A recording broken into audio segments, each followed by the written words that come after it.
Hello everyone, welcome back to this session. सबको good morning and I hope you guys are doing really well. तो भाई सभी को good morning and then let's start कि आज हम क्या करने वाले हैं इस पे बात करते हैं. आज हम आपका लेक्चर 2 करने वाले हैं. That is your slope, curvature and maxima minima की हम बात करेंगे. तो इसमें हम फंक्शंस की भी बात करेंगे जो हमें लास्ट क्लास में बात करनी थी वो हम इस क्लास में कंटिन्यू करेंगे. Will start with functions and then we'll talk about slope, we'll talk about curvature, maxima and minima. So this is the agenda of discussion for today. Apurva, good morning. How are you? कैसे हो आप? तो this is what we'll be doing today. एक बार recap कर लेते हैं कि हमने लास्ट क्लास में क्या किया था. लास्ट क्लास में हमने बेसिकली आपके नंबर सिस्टम की बात करी थी.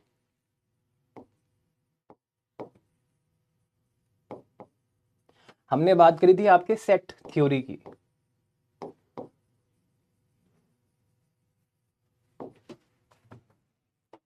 Uma good morning, Ashok good morning, Neetu wish good morning, Sanjana good morning, Pooja, Rupal, everyone good morning. How are you guys, कैसे हो? सब ठीक चल रहा है? अच्छा, किसने किसने होमवर्क किया? जो मैंने कहा था कि आप एनसीईआरटी लगा के आओगे सारे क्वेश्चंस सेट थ्योरी के, कौन कौन करके आया? किसने किसने उस चीज को फॉलो किया है?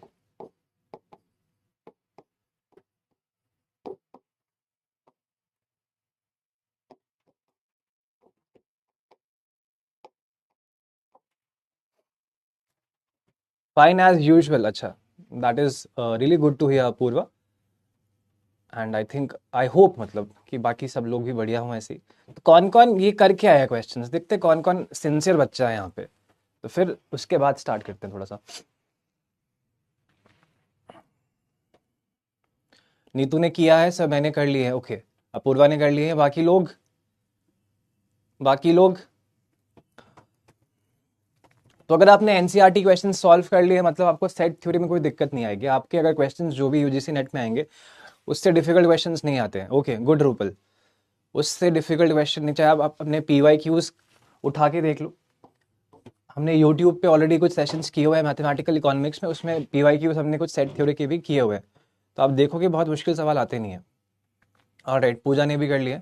चलो good. I mean I am hoping सबने कर लिए होंगे. रुपीत ने भी कर लिए हैं. Good, very good.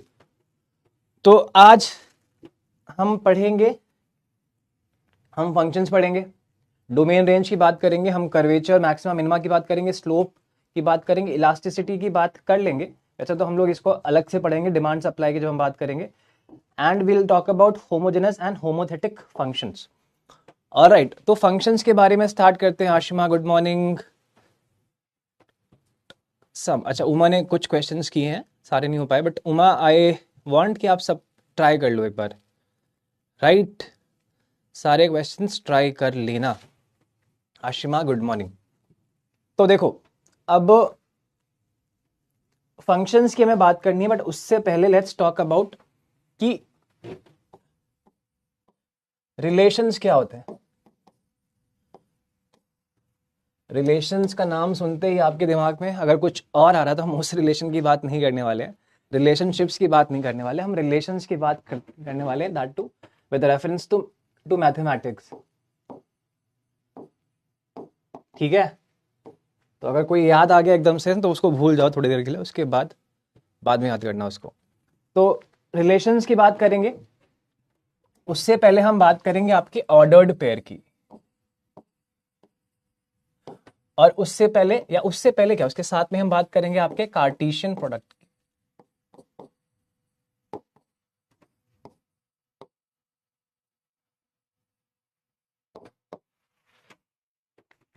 ठीक है? तो भाई देखो, ऑर्डर्ड पेयर क्या होता है. मान लो पेयर की बात हो रही है, कोई दो एलिमेंट है. अगर मैं दो एलिमेंट्स लिख दूं ऐसे ब्रैकेट में, ए कॉमा बी, तो इनके ऑर्डर का अपना इंपॉर्टेंस है. ये इसी ऑर्डर में हमेशा लिखे जाएंगे, इसको हम ऑर्डर्ड पेयर कर रहे हैं. तो अगर मैंने एक और ऑर्डर्ड पेयर लिख दिया आपका, जैसे बी कॉमा ए, तो मैं कभी ये नहीं कहूंगा कि यार ए कॉमा बी ये वाला ordered pair is equal to this वाला ordered pair, because the sequence is very important, the sequence is very important.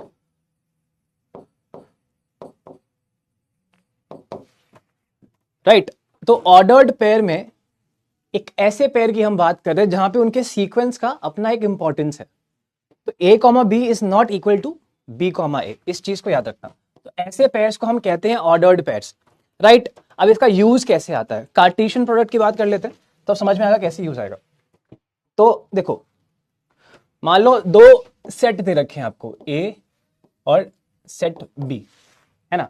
Set a को मैंने लिखा है, मान लो ये सेट ऑफ 2 कलर्स है, red comma blue. Set b जो है वो आपका b comma C comma S, ये 3 अल्फाबेट्स हैं आपके सेट बी में। ये एक तरह से आप ये कह लो कि आपके एक्रोनिम्स है। B is for bag, C is for coat कह लो, एस जो है इज फॉर शर्ट्स। तो आपने शॉर्ट फॉर्म में इसको इस सेट के फॉर्म में लिख दिया या इन अल्फाबेट्स के फॉर्म में लिख दिया। तो एक जो आपका सेट है वो आपके 2 कलर्स को रिप्रेजेंट कर रहा है और बी जो है अलग अलग कमोडिटीज को रिप्रेजेंट कर रहा है इन द शॉर्ट फॉर्म। तो अगर मैं कहूं कि मैं ए क्रॉस बी लिख दूं, ए क्रॉस बी लिख दूं, यानी कि मैं इस सेट के पहले एलिमेंट को इस सभी एलिमेंट से मल्टीप्लाई कर रहा हूं, फिर इस सेट के दूसरे एलिमेंट को इस सभी एलिमेंट से मल्टीप्लाई कर रहा हूं एक एक करके। तो ऐसे मल्टीप्लीकेशन को हम कहते हैं कार्टेशियन प्रोडक्ट। यानी कि अगर आपको 2 सेट गिवन है, given 2 non empty sets P and Q नहीं, हमने ए एंड बी लिया है यहां पे। The Cartesian product A cross B जो है ये आपका कार्टेशियन प्रोडक्ट रिप्रेजेंट करता है, जहां पे मैं मल्टीप्लाई कर रहा हूं एलिमेंट्स को। कार्टेशियन प्रोडक्ट को रिप्रेजेंट करता है आपका ये cross.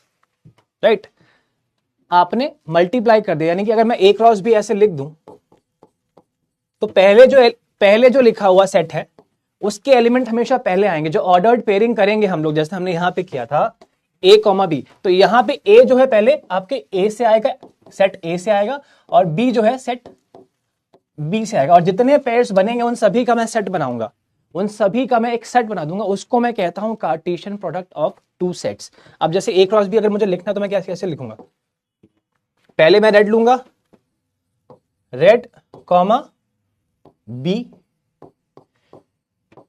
Red comma C, red comma S, है ना। अभी खत्म नहीं हुआ है, अभी ब्लू की भी बात करनी है हमें। फिर आएगा ब्लू कॉमा बी, फिर आएगा ब्लू कॉमा सी, फिर आएगा ब्लू कॉमा एस। ठीक है, तो इस प्रोडक्ट को जो एक ऑर्डर्ड पेयर बना के दे रहा है मुझे, है ना, इस या फिर इस ऑर्डर्ड पेयर के सेट को जो एक कार्टेशियन प्रोडक्ट को रिप्रेजेंट कर रहा है, उसी को मैं कहता हूं कार्टेशियन प्रोडक्ट। कार्टेशियन प्रोडक्ट कुछ भी नहीं है, एक सेट ऑफ ऑर्डर्ड पेयर है जिसमें हम मल्टीप्लाई कर रहे हैं एक सेट के एलिमेंट्स को दूसरे सेट के एलिमेंट को, बट हम एक सीक्वेंस को फॉलो कर रहे हैं। कि अगर मैंने ए पहले लिखा है तो ए के एलिमेंट्स पहले लिखे जाएंगे उस ऑर्डर्ड पेयरिंग में। ये चीज समझ में आई सबको? Is it clear to everyone? यहां तक समझ में आया कि ऑर्डर्ड पेयर से कैसे हमने कार्टेशियन प्रोडक्ट की बात करी है? Is it clear? तो बताओ।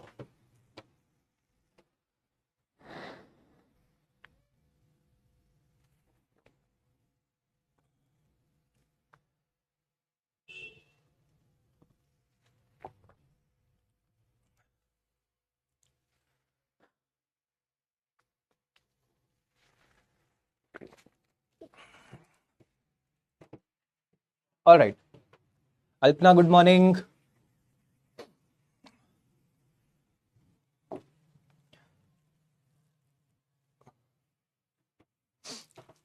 अब एक एग्जांपल देता हूं, रूपीत।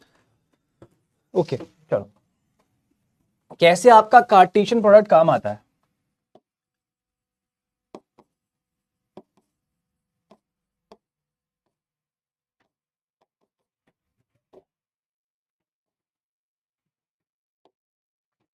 ये एक्स एक्सिस है, ये वाई एक्सिस है, या ये कह लो कि ये पॉजिटिव एक्स एक्सिस है, ये पॉजिटिव वाई एक्सिस है ना। तो एक्स एक्सिस पे हम जो नंबर्स प्लॉट कर सकते हैं बेसिकली वो आपके पॉजिटिव रियल नंबर्स होंगे, तो मैं उसको आर प्लस से रिप्रेजेंट कर सकता हूँ। सिमिलरली वाई एक्सिस पे भी मैं रियल नंबर्स को प्लॉट कर सकता हूँ, और क्योंकि हम प्लस वाली एक्सिस यानी कि पूरी पॉजिटिव साइड को ले रहे हैं तो मैं आर प्लस की यहां पे भी बात कर रहा हूं।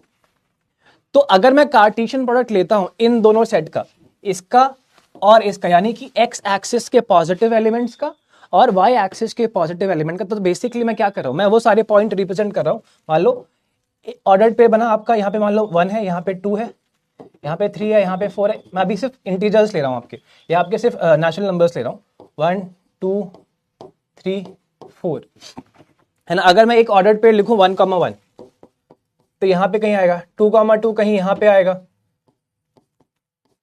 3,3 कहीं यहाँ पे आएगा, 4,4 कुछ यहाँ पे आएगा। ऐसे 1 के कोरिस्पॉन्डिंग और पेयर्स बनेंगे, कुछ पॉइंट यहाँ आएंगे, कुछ पॉइंट यहाँ आएंगे, कुछ यहाँ आएंगे, 2 के कोरिस्पॉन्डिंग कुछ पॉइंट्स बनेंगे। तो अगर मैं कार्टेशियन प्रोडक्ट ले लूं सारे नंबर्स का जो इस एक्स एक्सिस पे लाई करते हैं विद योर वाई एक्सिस के सारे एलिमेंट जो पॉजिटिव वाई एक्सिस पे लाई करते हैं, तो टेक्निकली मुझे वो हर पॉइंट मिल जाएगा जो इस एरिया में लाई करता है, वो सारे कॉम्बिनेशन मिल जाएंगे। कुछ समझ में आया, कुछ इमेजिन हुआ? अगर मैं कार्टेशियन प्रोडक्ट ले रहा हूं बेसिकली यहां इस कॉन्टेक्स्ट में, तो वो मुझे इस ब्लॉक का या ये आपके पॉजिटिव फर्स्ट क्वाड्रेंट का एरिया दे देगा।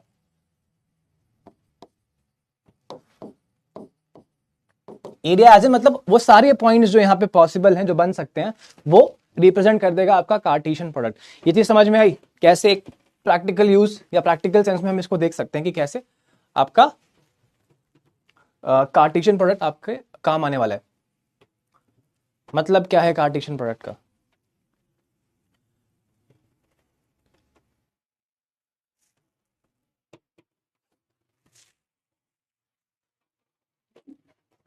तो अगर मैं डेफिनेशन लिखूं,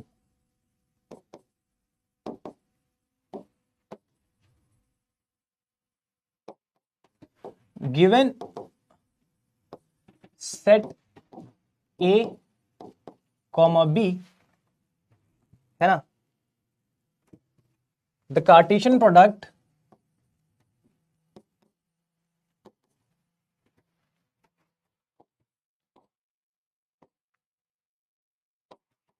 ए क्रॉस बी की मैं बात कर रहा हूं, all right, is the set of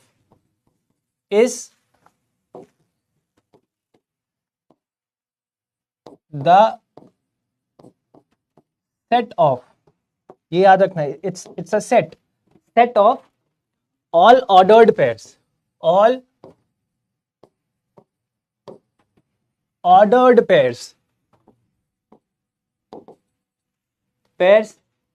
of elements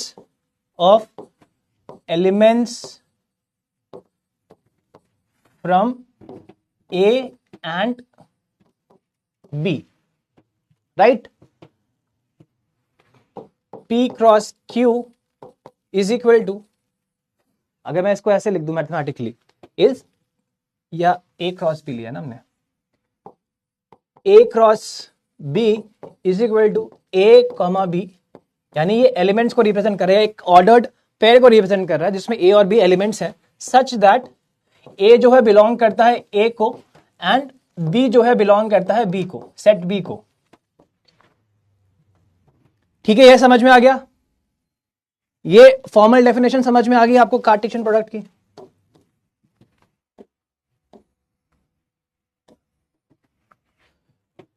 right, अब ये अंडरस्टैंडिंग जरूरी इसलिए भी तो क्योंकि इसके बाद या इसको यूज करके हम रिलेशंस की बात करेंगे,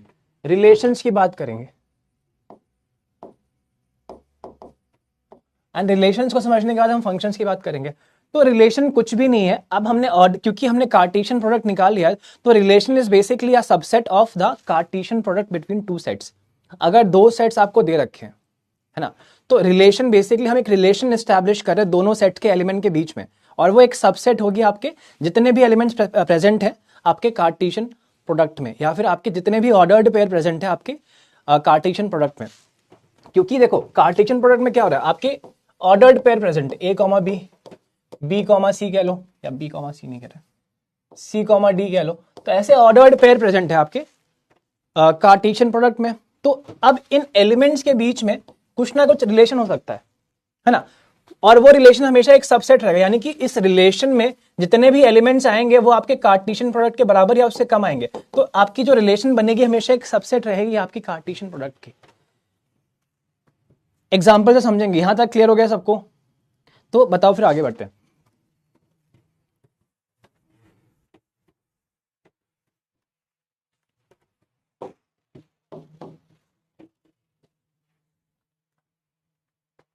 मान लो दो सेट्स हमारे पास, एक है P which is equal to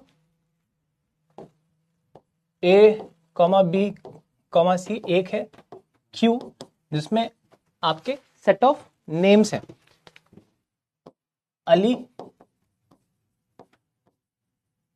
Bhanu, Binoy, Chandra, Divya. Binoy, Chandra and Divya. एक सेट A है, एक सेट B है, एक सेट P है, एक सेट Q है। अब P क्रॉस Q मैं करूंगा तो P इंटू Q या P क्रॉस Q जो कार्टेशियन प्रोडक्ट है उसमें कितने एलिमेंट्स होंगे? यहां 3 एलिमेंट्स है, वहां 5 एलिमेंट्स है, तो टोटल 3 इंटू 5,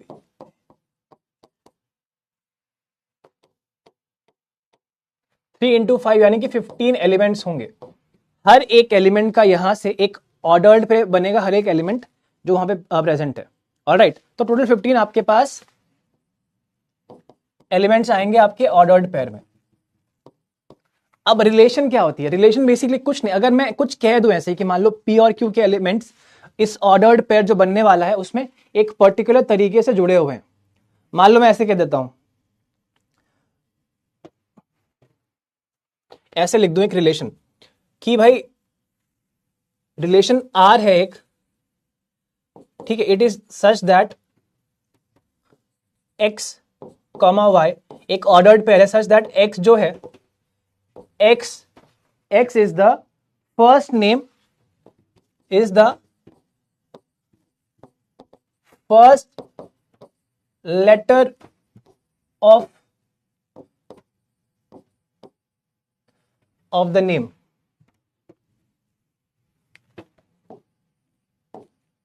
Y और X जो है बिलोंग करता है आपके P को और Y जो है बिलोंग करता है आपके Q। तो X जो है वो P में प्रेजेंट है, Y जो है Q में प्रेजेंट है, और रिलेशन इनके बीच में ऐसा है कि X जो है यहां पे जो एलिमेंट्स है वो रिप्रेजेंट कर रहे हैं इन नाम के फर्स्ट लेटर को, इन नाम के फर्स्ट लेटर को। तो मैंने एक रिलेशन एस्टैब्लिश कर दी। आप कोई भी रिलेशन एस्टैब्लिश कर सकते हो, कोई भी। मैंने एक एग्जांपल के लिए एक रिलेशनशिप ऐसी एस्टैब्लिश करी between the ordered pairs.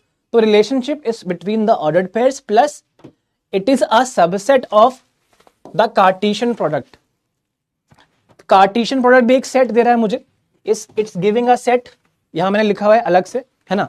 Relationship भी या रिलेशन भी मुझे एक सेट देगी, but it will be a subset of the Cartesian product. तो यहां पे क्या बन जाएगा मेरे पास, क्या सेट बन जाएगा? A कॉमा अली, एक तो ऑर्डर्ड पेयर ये बन जाएगा। Then I have B comma Bhanu, एक ये बन जाएगा। फिर B कॉमा बिनॉय, एक ये बन जाएगा। और C comma Chandra, C comma Chandra. तो ये आपका रिलेशनशिप एस्टैब्लिश हो जाएगा जिसमें आपके पास 1 2 3 4 एलिमेंट्स होंगे।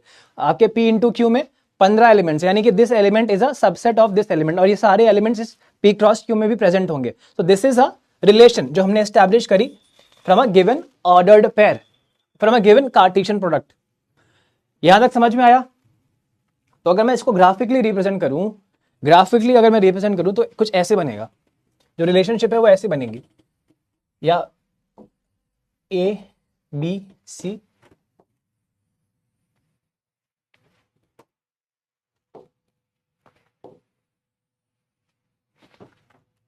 इसमें हमने अली, भानु, बिनॉय,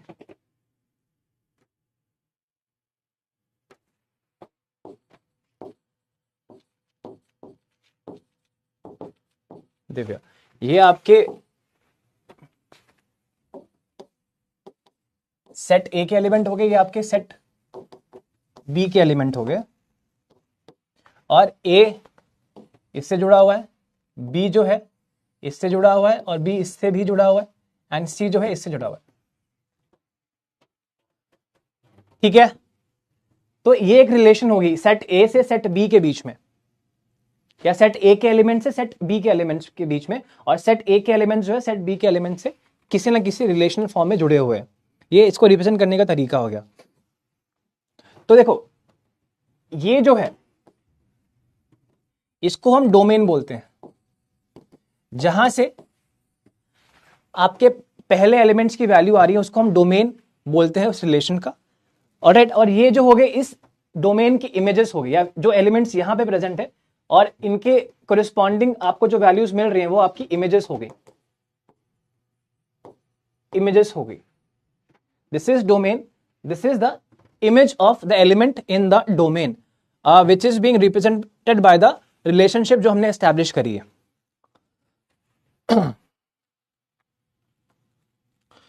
अगर ऑर्डर्ड पेयर को मैं देखूं, जैसे मान लो ऐसे लिखा होता है ना ए कॉमा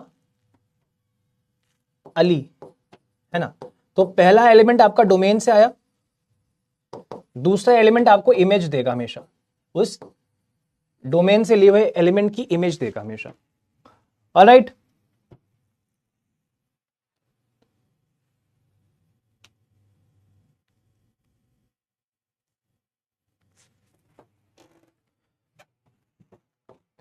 तो मैं लिख भी देता हूं डोमेन का मतलब क्या होता है।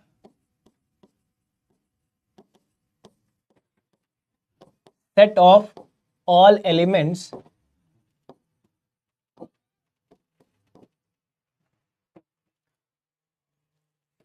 of the ordered pair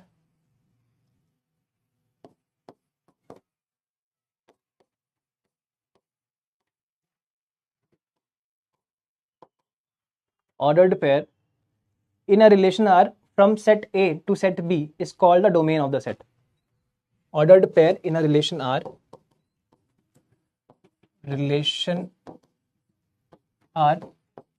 from set A to set B. Sorry.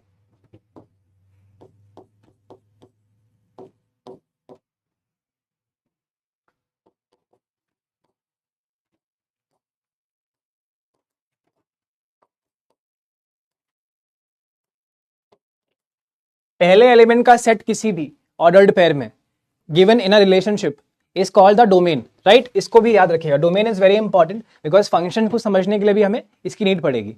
तो ये इस तरीके से हम आपकी जो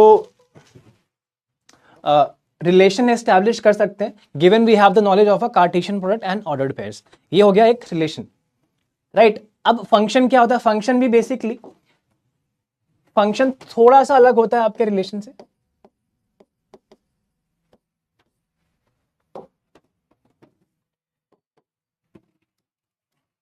देखो फंक्शन में बेसिकली होता क्या है, जैसे हमने रिलेशन एस्टैब्लिश करी, यहां पे एक एलिमेंट या डोमेन में एक एलिमेंट जो है बी, उसकी दो इमेजेस बन रही है, दो इमेजेस बन रही है। फंक्शन में ये चीज नहीं होती, there will never be two images of a single element present in the domain. ये एक फर्क होता है फंक्शन और रिलेशन के बीच में। ठीक है, एक एलिमेंट की, क्या मैंने उल्टा बोल दिया क्या?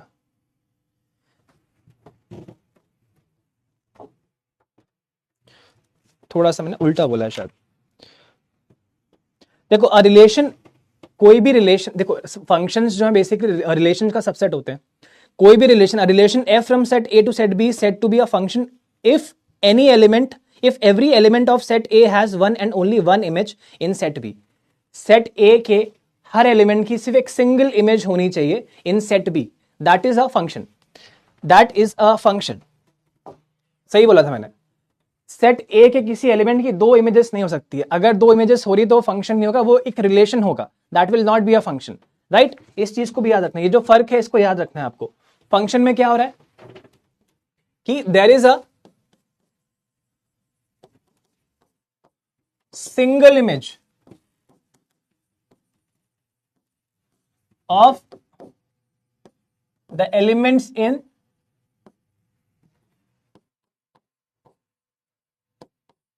The domain of a relation. यानी कि अगर मैं ऐसे बनाऊं इसको ए बी सी, यहां पे नाम मान लो कि अरुण, विनय,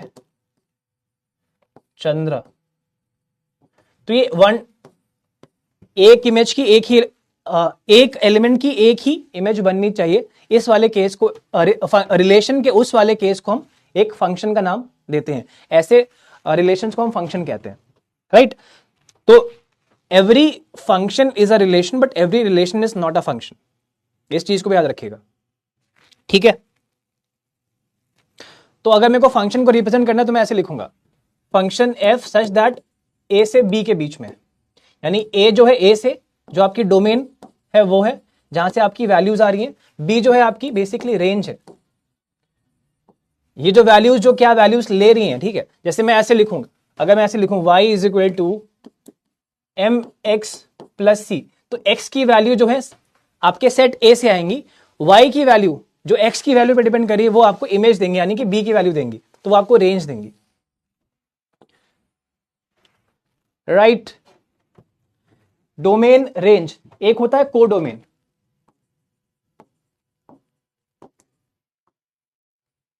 याद करो हमने A क्रॉस B किया था, है ना। और जो मेरा रिलेशन है बेसिकली रिलेशन R कह लो, R is basically a subset of A cross B, है ना। यानी कि B में जो एलिमेंट्स हैं वो they can be more than the elements जो आपकी इमेज में आ रहे हैं, है ना। तो कोडोमेन बेसिकली आपके जो all possible elements of B को रिप्रेजेंट कर रहे हैं।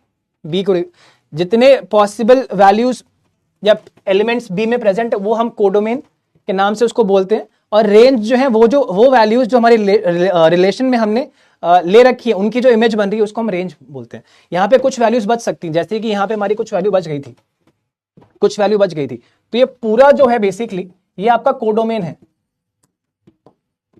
बट जो वैल्यू ली गई है इन वैल्यूज द्वारा, जो वैल्यूज ली गई हैं वो बेसिकली आपकी रेंज होगी। ये तो रिलेशन के कॉन्टेक्स्ट में हो गया, हालांकि हमको इसको समझना चाहिए। यहां पे ये जो वैल्यूज ले रहे हैं यहां पे, है ना, ये आपकी रेंज हो गई। अब मान लो यहां पे नाम और भी थे x y, है ना, तो इन सबको जब मैं देखूंगा तो ये मेरी कोडोमेन होगी। तो जो मेरी रेंज होती है बेसिकली एक सबसेट होती है आपके कोडोमेन की। दिस इज द डोमेन जो x की वैल्यूज यहां पे फंक्शन ले रहा है, राइट, एंड y की वैल्यूज जो निकल के आ रही है वो आपकी रेंज है। ये चीज समझ में आ गई? यहां तक थोड़ा सा दिमाग लगाने वाला एरिया था यहां पे, बट समझ में आया क्या ये पूरा कॉन्सेप्ट? फंक्शन रिलेशन कैसे डिफरेंट है, कैसे हम रिलेशन एस्टैब्लिश करते हैं, उसमें क्या अंदर हो रहा होता है, कैसे इमेज बन रही होती है, राइट। ये चीजें समझ में आई तो आगे बढ़ते हैं फिर।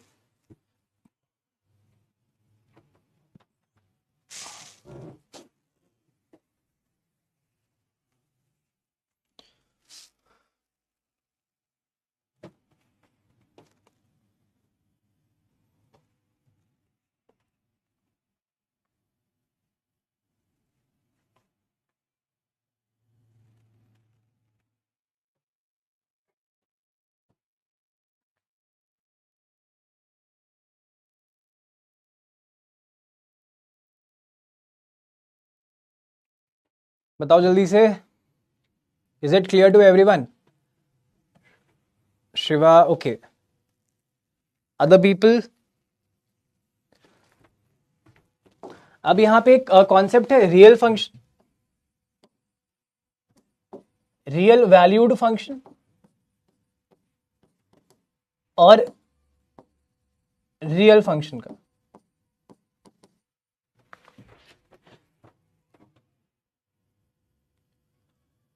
Range and codomain.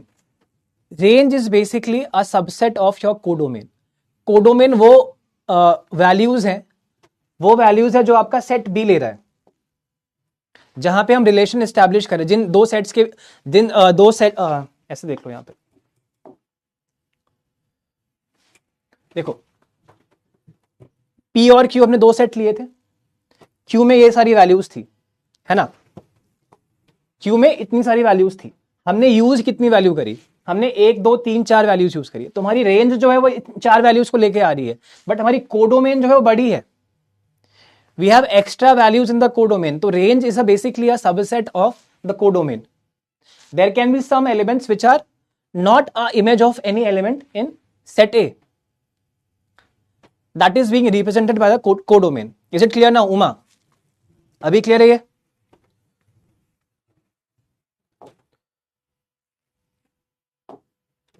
अभी क्लियर है? और किसी को कोई डाउट है तो पूछ सकता है. Is it clear to everyone? सब लोग एक बार कमेंट कर दो तो can, so that we can move ahead. I need to be very sure कि सबको समझ में आ गया है.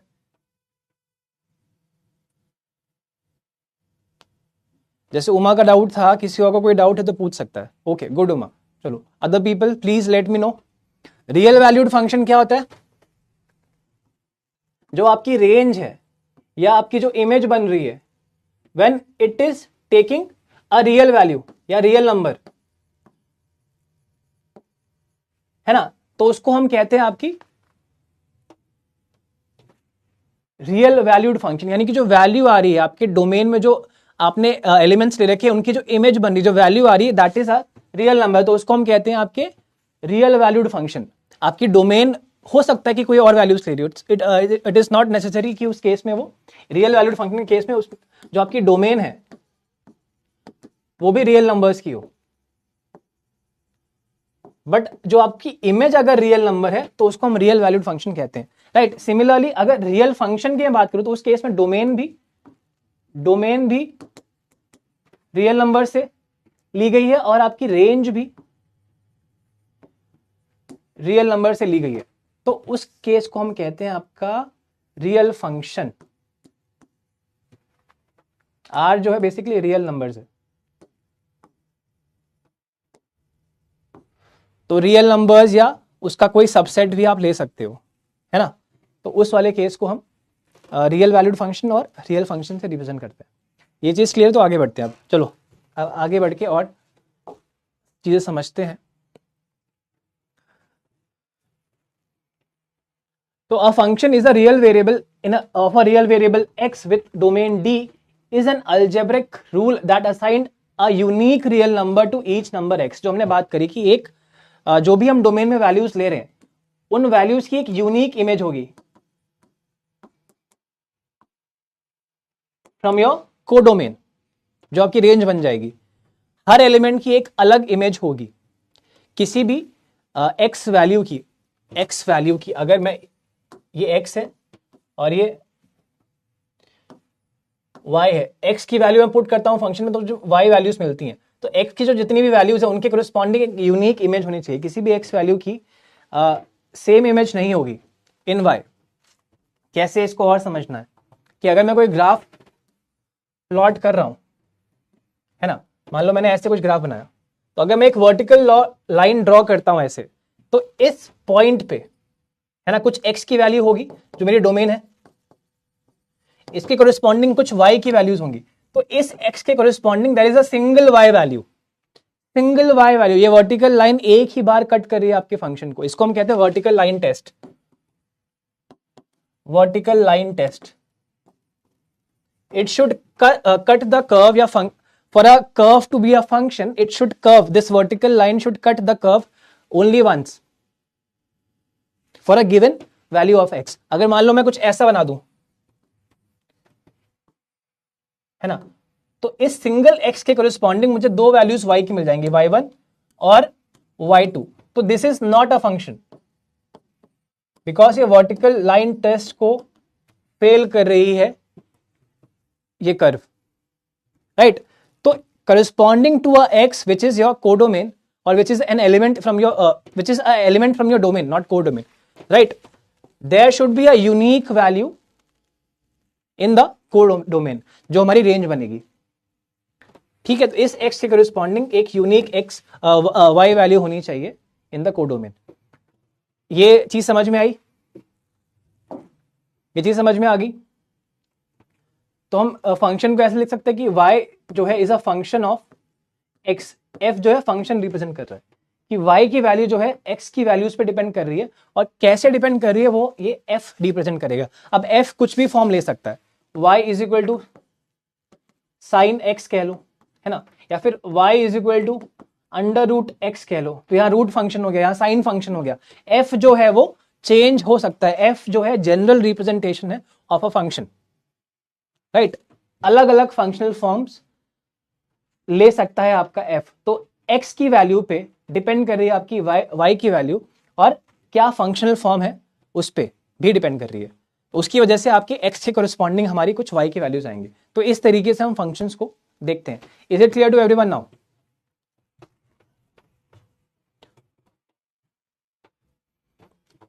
तो जो यहां पे इस फंक्शन में मान लो y इज इक्वल टू, अगर मैं x लिखता हूं तो x जो है मेरा इंडिपेंडेंट वेरिएबल है, और y जो है वो डिपेंडेंट वेरिएबल, क्योंकि y की वैल्यू जो है x की वैल्यू पे डिपेंड कर रही है। अगर मैं x की वैल्यू चेंज करता हूं तो y की वैल्यू भी चेंज होगी। उल्टा ट्रू नहीं है, उल्टा ट्रू नहीं है अभी कि y की वैल्यू चेंज करने पे x, ऐसे हम नहीं देख रहे, हम x की वैल्यूज पुट कर रहे हैं फंक्शन में और उसके करस्पॉन्डिंग y की वैल्यूज चेक कर रहे हैं। तो y जो है वो डिपेंडेंट है आपके x पे। ऑलराइट,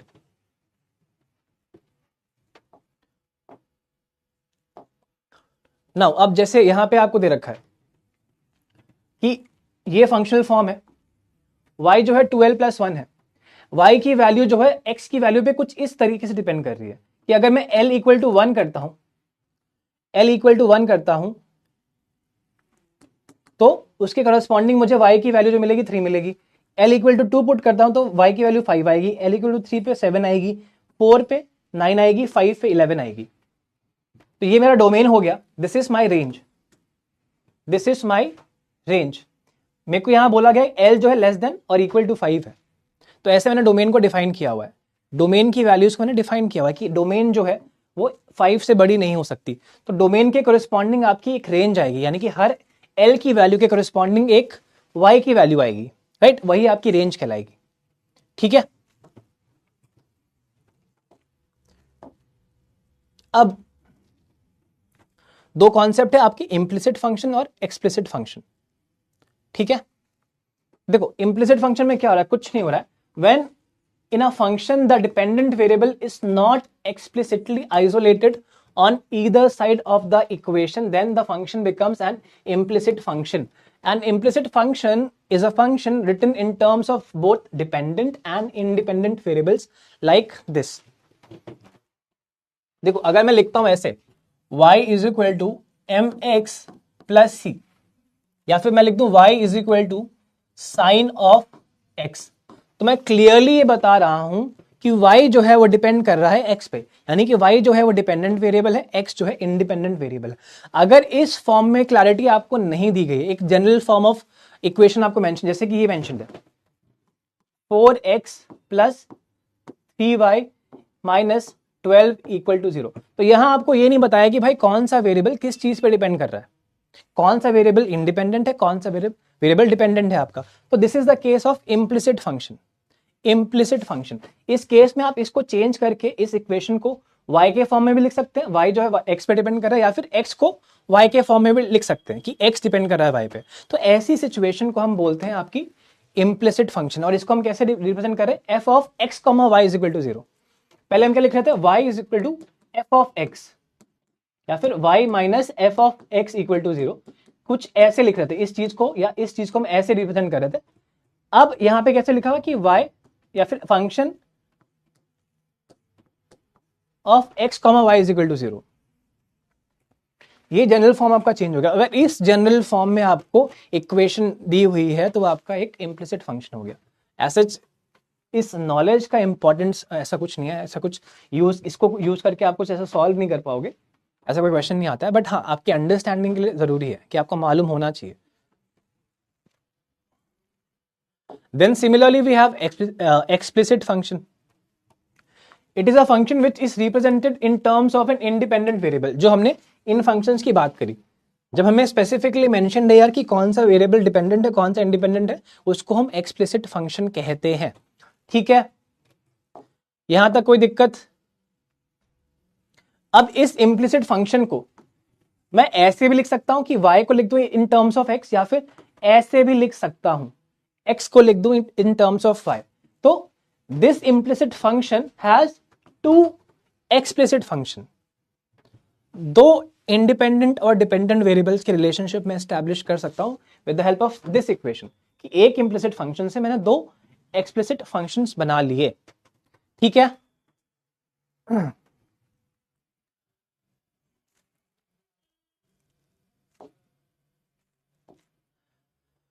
यहां तक क्लियर है?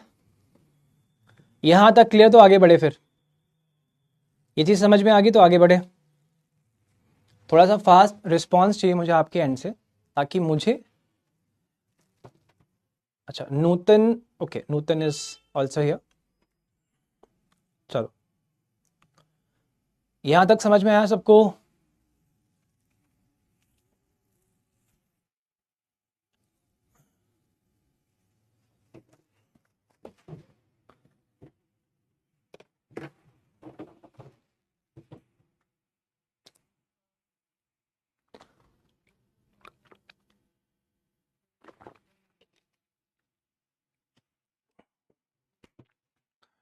शिवा, अपूर्वा, ओके।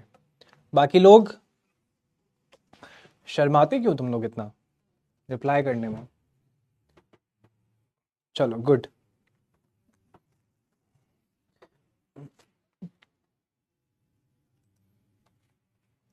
ओके, हाँ मतलब बताओ मुझे, अगर कुछ नहीं आया तब भी बताओ, तो I will try my best to make you understand, है ना? क्योंकि बिना समझे आगे बढ़ने का कोई मतलब नहीं है।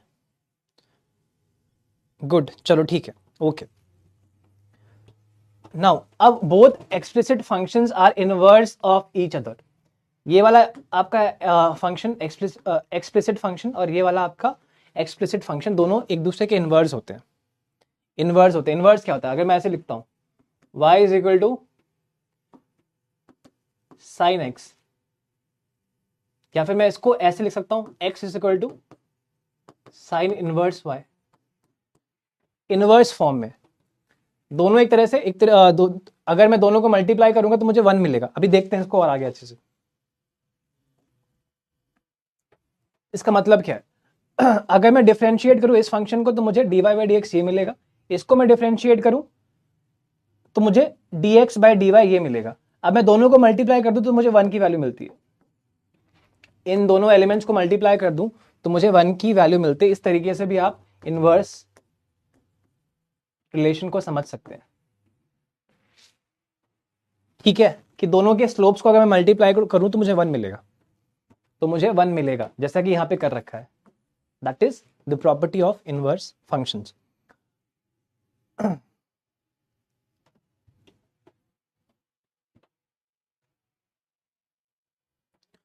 तो टेक्निकली देखो अगर ध्यान से इसको, यहां जो dy बाई डी एक्स लिखा हुआ है इस फंक्शन का, वो लिखा है क्या? -4/3। यहां पे लिखा है dx बाई dy। अगर मैं इसको dy बाई डी एक्स कर दूं, उल्टा कर दूं, रेसिप्रोकल कर दूं, तो -4/3, यानी कि स्लोप सेम आएगी। dy बाई डी एक्स दोनों में सेम आएगा, और दोनों को मैं मल्टीप्लाई कर दूं तो उसकी वैल्यू 1 आ जाएगी। दोनों के फर्स्ट डेरिवेटिव को मल्टीप्लाई कर दूं तो दोनों की वैल्यू 1 आ जाएगी, तो उसकी वैल्यू 1 आ जाएगी। तो इस तरीके से आप इनवर्स को समझ सकते हो। ऐसा कुछ है नहीं इसमें कॉन्सेप्ट। आगे बढ़ते हैं। अब लीनियर फंक्शन की बात कर लेते हैं। A linear function is defined as a function that has either 1 और 2 वेरिएबल्स विदाउट एक्सपोनेंट। मतलब कोई पावर नहीं है किसी भी वेरिएबल की। अगर मैं y is equal to M X plus C लिख रहा हूं तो ना y की कुछ पावर है ना x की कुछ पावर है। पावर 1 है, पावर एज इन पावर 1 है, पावर तो है लेकिन एक्सपोनेंट का फॉर्म नहीं है। लीनियर है, वो लीनियर है मतलब पावर 1 है। It is a function that graphs to the straight line. It is generally a polynomial function whose degree is at most 1 और 0। अटमोस्ट 1 और 0। तो डिग्री कैसे मालूम पड़ते हैं? जो भी आपका डिपेंडेंट वेरिएबल है उसकी जो हाईएस्ट पावर होती है उसको हम डिग्री ऑफ द पॉलिनोमियल बोलते हैं। तो अगर यहाँ डिग्री 1 है तो यानी कि आपकी फर्स्ट डिग्री की हम बात करें, फर्स्ट डिग्री में हमें लीनियर ग्राफ मिलता है, यानी कि स्ट्रेट लाइन ग्राफ मिलता है। तो इसी फंक्शन को हम लीनियर फंक्शन बोलते हैं, जहां डिग्री या हाईएस्ट डिग्री जो है 1 है आपके वेरिएबल्स की। Now it has one independent and one dependent variable. The independent variable is x and the dependent variable is y. कुछ नहीं, जो आपके स्ट्रेट लाइन वाले कर्व्स होते हैं वही आपके लीनियर फंक्शंस होते हैं,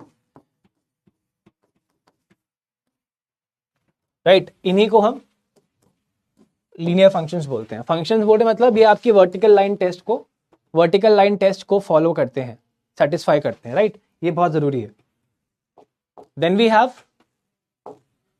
नॉन लीनियर फंक्शंस। अगर स्ट्रेट लाइन फंक्शन नहीं है तो आपका वो नॉन लीनियर फंक्शन होगा। बड़ा सिंपल सा रूल है। अगर फंक्शन स्ट्रेट लाइन नहीं है, यानी कि y इज इक्वल टू कोई कांस्टेंट के बराबर नहीं है, या y is equal to mx plus C का फॉर्म नहीं है, तो इसके अलावा अगर कोई और फॉर्म है जहां डिग्री ज्यादा है आपके x की, तो y is equal to Y square is equal to 4x, ऐसे लिख दूं मैं, है ना? तो जहां आपकी डिग्री चेंज हुई आपके डिपेंडेंट और इंडिपेंडेंट वेरिएबल्स की, है ना, 1 से बढ़ी वो, तो वो आपके नॉन लीनियर फंक्शंस बन जाएंगे। तो वहां पे आपको स्ट्रेट लाइन नहीं मिलेगी, वहां आपको कर्व्स मिलेंगे, ऐसे ऐसे कर्व्स देखने को मिलेंगे, राइट? तो वो आपके नॉन लीनियर फंक्शंस हो जाएंगे, चाहे आपके एक्सपोनेंशियल फंक्शंस हो, चाहे आपके पैराबोलिक फंक्शंस हो, चाहे आपके इनवर्स फंक्शंस हो, चाहे आपके क्वाड्रेटिक फंक्शंस हो। 1/x ये भी आपका नॉन लीनियर होगा, बिकॉज यहाँ पावर क्या है, x टू द पावर -1। अगर मैं उल्टा ले जाऊं इसको, तो 1 के अलावा कोई भी पावर आ रही है तो आपके लीनियर वाला केस बनता है। या फिर 0 पावर है, 0 और 1 के बीच में है पावर, तो लीनियर केस। अदरवाइज कोई और आपके वेरिएबल्स में कोई और पावर दे रखी है तो हमेशा नॉन लीनियर का केस बनेगा। ऑलराइट, उसके अलावा आपके एक्सपोनेंट्स, यानी जैसे y is equal to e to the power x ऐसे लिखें, ये भी आपके नॉन लीनियर केस है, ठीक है? log x का फॉर्म वो भी लीनियर नहीं होगा। ऐसे अलग बहुत सारे फंक्शंस होते हैं, sin x, cos x, ये भी आपके नॉन लीनियर फंक्शंस हैं।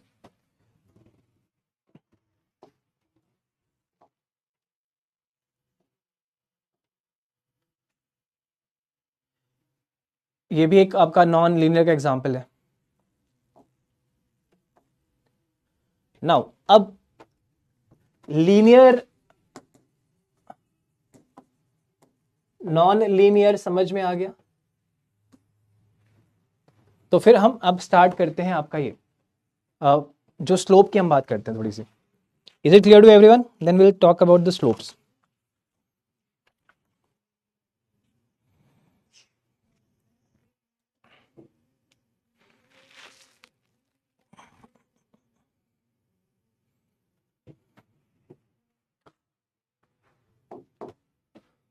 एक चीज है कि जैसे जो एक्सपोनेंशियल फंक्शंस होते हैं,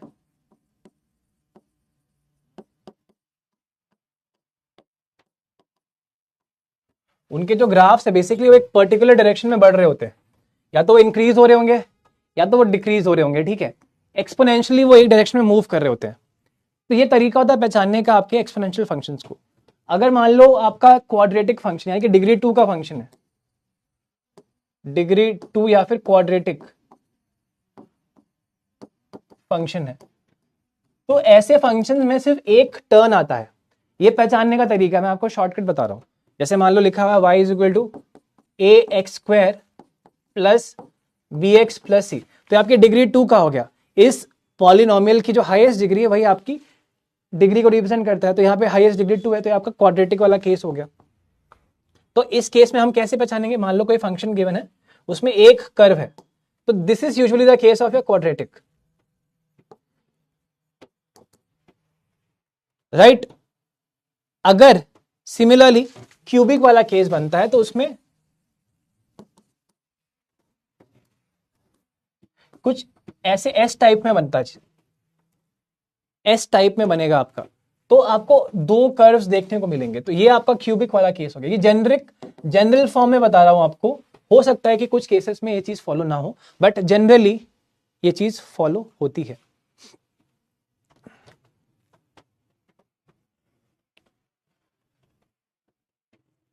is non linear function following vertical line test. तो अल्पना, जब भी I am using the word function, तो आपने कहा ना कि non linear but it is a function, तो it will follow the vertical line test. as long as it is a function, as long as I'm saying ki it is a function, it will follow the vertical line test. If it does not follow, then it will not be a function. ठीक है अल्पना?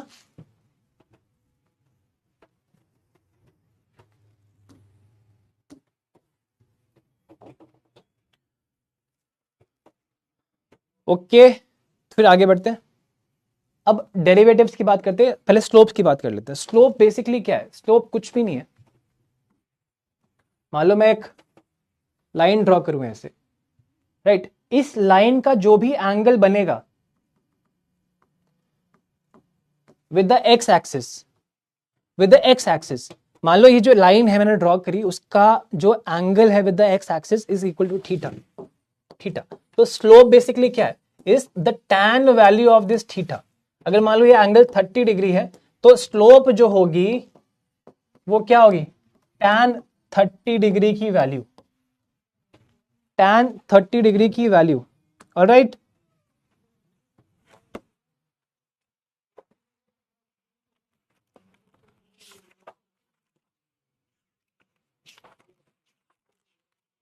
अच्छा ये बताओ, देखते हैं किसको किसको concept याद है। इसकी स्लोप पॉजिटिव है या नेगेटिव है? और सिमिलरली अगर मैं ये बनाऊं, इसकी स्लोप बताओ। ये आपका ए ग्राफ है, ये आपका बी ग्राफ। पहले ए की स्लोप बताओ, ए की स्लोप पॉजिटिव है या नेगेटिव है? बताओ।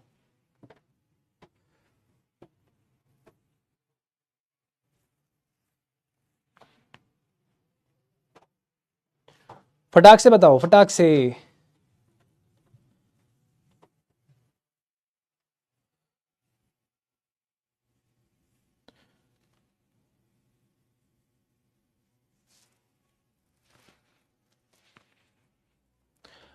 फर्स्ट की पॉजिटिव है, सेकंड की नेगेटिव है। बाकी लोग अग्री कर रहे हैं उमा के साथ?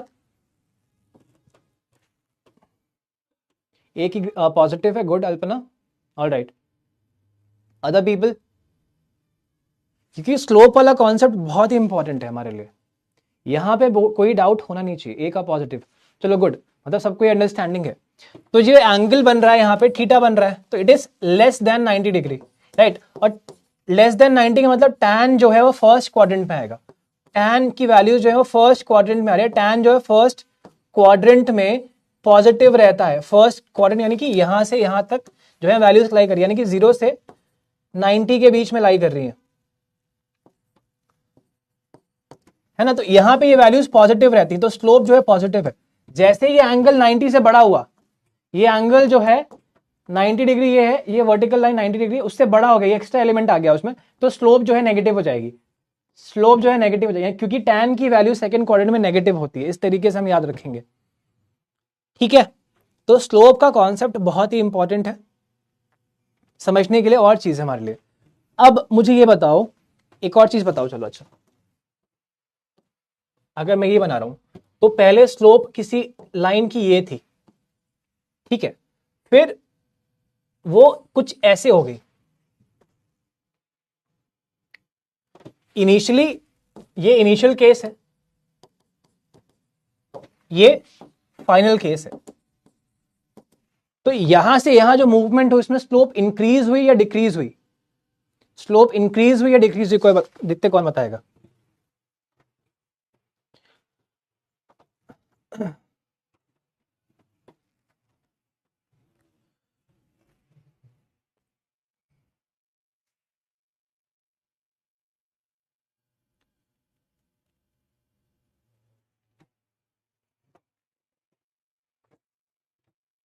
डिक्रीज हुई, उमा का कहना है। बाकी लोग क्या कह रहे हैं, देखते हैं।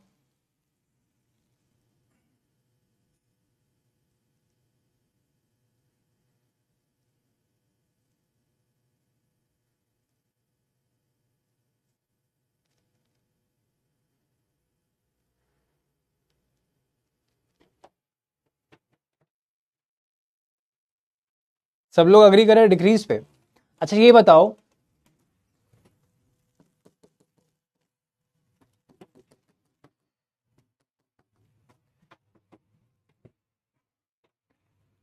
ये जो वैल्यू है ये 120 डिग्री है और ये जो वैल्यू है 135 डिग्री है। इसकी स्लोप की वैल्यू बताओ मुझे और इसकी स्लोप की वैल्यू बताओ।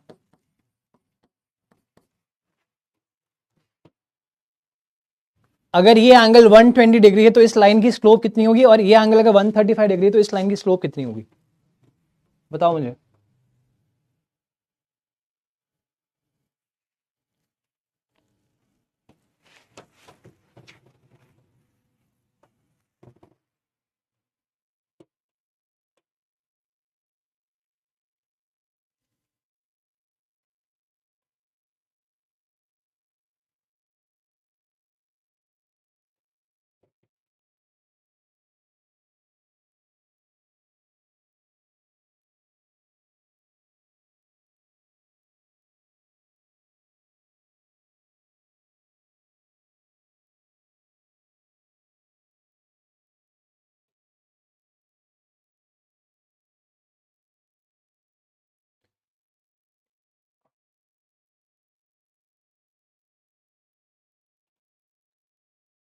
बताओ tan 120 या स्लोप की वैल्यू क्या होगी फर्स्ट लाइन की, कहां गए सारे।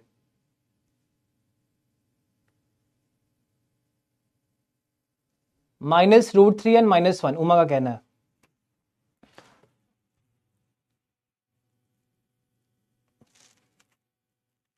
ठीक है,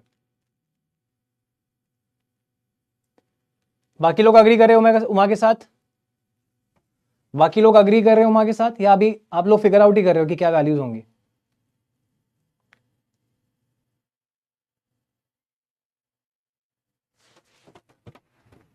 tan 120 निकालना है आपको, तो tan 120 क्या होता है, 90 प्लस 30 कह सकता हूं।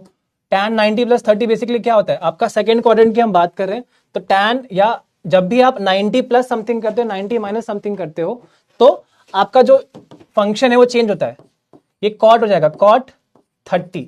अब क्योंकि हम सेकेंड क्वाड्रेंट में हैं और सेकेंड क्वाड्रेंट में कॉट जो है नेगेटिव होता है तो ये -30 हो जाएगा, माइनस ऑफ cot 30 हो जाएगा। तो cot 30 क्या होता है बेसिकली, √3 होता है, तो -√3 आएगी यहां पे स्लोप, इसकी स्लोप -√3 आएगी, इसकी स्लोप जो है -1 आएगी। अब √3 की वैल्यू क्या होती है 1.7 के आसपास, तो -√3 इज इक्वल टू -1.7, तो इसकी स्लोप जो है -1.7 है, इसकी स्लोप जो है -1 है। अब ये स्लोप इंक्रीज हुई है डिक्रीज हुई, कौन बताएगा। अब ये स्लोप इंक्रीज हुई है डिक्रीज हुई है, कौन बताएगा। अभी सब डिक्रीज बोल रहे थे, अब बताओ -1.7 से आप -1 पे पहुंचे, आप इंक्रीज हुए आप डिक्रीज हुए।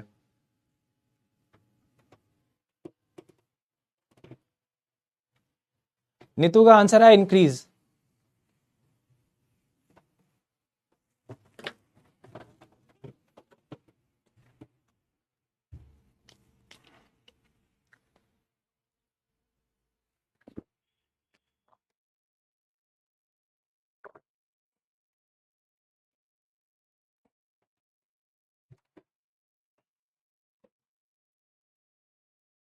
तो मतलब आपने जो पहले आंसर दिया था वो गलत था, इसका यही मतलब हुआ ना, इसका तो यही मतलब हुआ।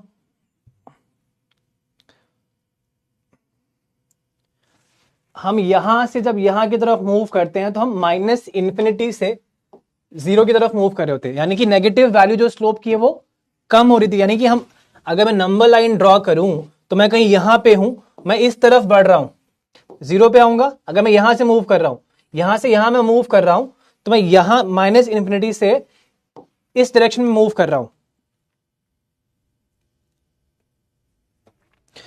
तो जब मैं -∞ से 0 की तरफ मूव कर रहा हूं, मतलब यहां से यहां जब मैं आ रहा हूं, तो इसका मतलब क्या हो रहा है कि मेरी जो वैल्यू है स्लोप की वो इंक्रीज हो रही है, इंक्रीज हो रही है, यानी कि वो कम नेगेटिव हो रही है, कम नेगेटिव हो रही है। पहले -∞ थी, यहां पे इस पॉइंट पे cot 90 जो होगा, या cot 100 कह लो, या मान लो देखो tan 90 जो है इन्फानाइट होता है ना, तो इसके जैसे ही आगे हम बढ़ेंगे और वहां से यहाँ की तरफ मूव करेंगे, यानी कि हम 90 से 0 की तरफ मूव करें। अगर मैं ऐसे लिखूं tan 100, तो tan 90 + 10 लिखा, यानी कि cot 10 लिखा हुआ है। cot 10 जो है वो इन्फिनिटी के पास की वैल्यू होती है, यानी कि -∞ की हम बात करें, क्योंकि यहाँ माइनस आ जाएगा, सॉरी, है ना। तो जैसे इस क्वाड्रेंट में मैं यहां से यहां शिफ्ट हुआ, एकदम वैल्यूज रिवर्स हो गई। यहां थी इन्फिनिटी, यहां थी -∞, और जब मैं यहां से यहां मूव करूं तो ये यहां से 0 की तरफ बढ़ रही है। यहां से 0 से इन्फिनिटी जा रही है, यहां -∞ से 0 की तरफ आ रही है। तो यहां से मैं यहां मूव कर रहा हूं तो स्लोप की वैल्यू जो इंक्रीज हो गया, यानी कि कम नेगेटिव हो रही है, कम नेगेटिव हो रही है। इस चीज को याद रखना, ये चीज याद रहेगी। ये क्लियर हो गया सबको? ये कॉन्सेप्ट क्लियर हो गया सबको? ये चीज याद रहेगी, ये बहुत ही इंपॉर्टेंट चीज है, आपको और चीजें समझने में बड़ा हेल्प करेगी ये चीज। बताओ एक बार फटाक, सब लोग कमेंट करो, जिसने जिसने भी डिक्रीज लिखा था और जो लोग और पीछे बैठे हुए हैं, सबका मुझे कमेंट चाहिए कि ये कॉन्सेप्ट क्लियर हो गया। जल्दी से बताओ।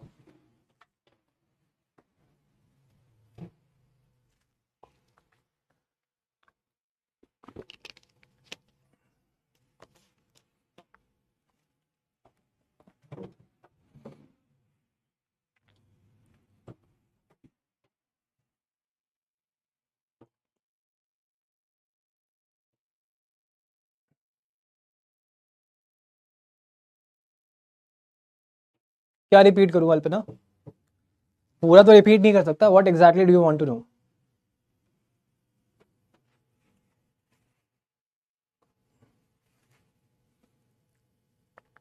क्या क्लियर नहीं हुआ? ये आपके दिक्कत इसलिए आ रही है बिकॉज आपको ये वाले कॉन्सेप्ट क्लियर नहीं है। फर्स्ट क्वाड्रेंट में आपके सारे ऑल, जैसे हम पढ़ते हैं ना, A S T C, after school to cinema, first,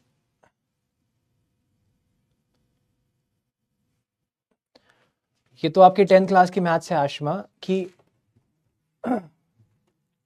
sign 90 + theta या साइन 90 - थीटा, ये कॉस में बदल जाते हैं जब मैं 90 से प्लस या माइनस करता हूं कुछ भी। This is true for everyone, tan के लिए भी, कॉट के लिए भी, ठीक है। तो यहां फर्स्ट क्वाड्रेंट में आपके सभी पॉजिटिव होते हैं, सारे साइन कॉस टैन सब पॉजिटिव होते हैं।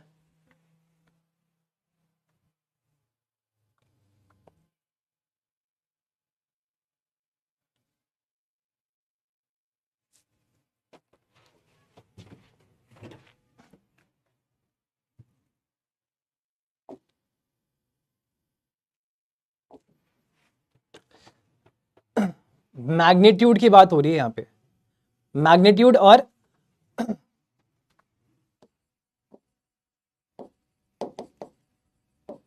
जब हम स्टीपनेस की बात करते हैं तो हम मैग्नीट्यूड की बात करते हैं, तब हम साइन नहीं देखते उमा। ऑलराइट,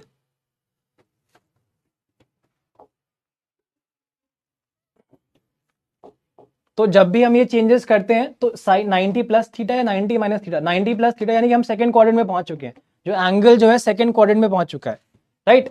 90 - थीटा मतलब हम अभी फर्स्ट क्वाड्रेंट में ही हैं, तो उस हिसाब से आपके प्लस माइनस साइंस आते हैं। तो जब मैं tan 90 + थीटा कहता हूं तो मतलब मैं सेकंड क्वाड्रेंट में पहुंच चुका हूं। सेकंड में बेसिकली आपके सिर्फ साइन पॉजिटिव रहता है, बाकी सब नेगेटिव रहता है। तो ये कॉट में चेंज हो जाएगा, और क्योंकि सेकंड क्वाड्रेंट में टैन नेगेटिव होता है या कॉट नेगेटिव होता है, तो यहाँ पे माइनस कॉट लग जाएगा। ये थीटा है तो यहाँ पे थीटा आ जाएगा। तो 90 + 30 था तो माइनस कॉट 30 हो गया, ठीक है।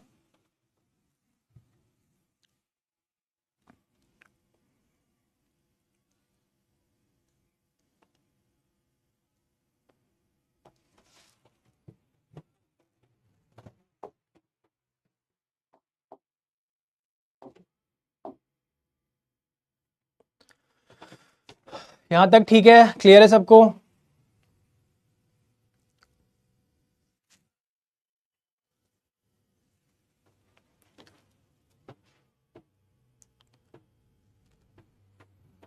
बताओ जल्दी से, फिर आगे बढ़ते हैं।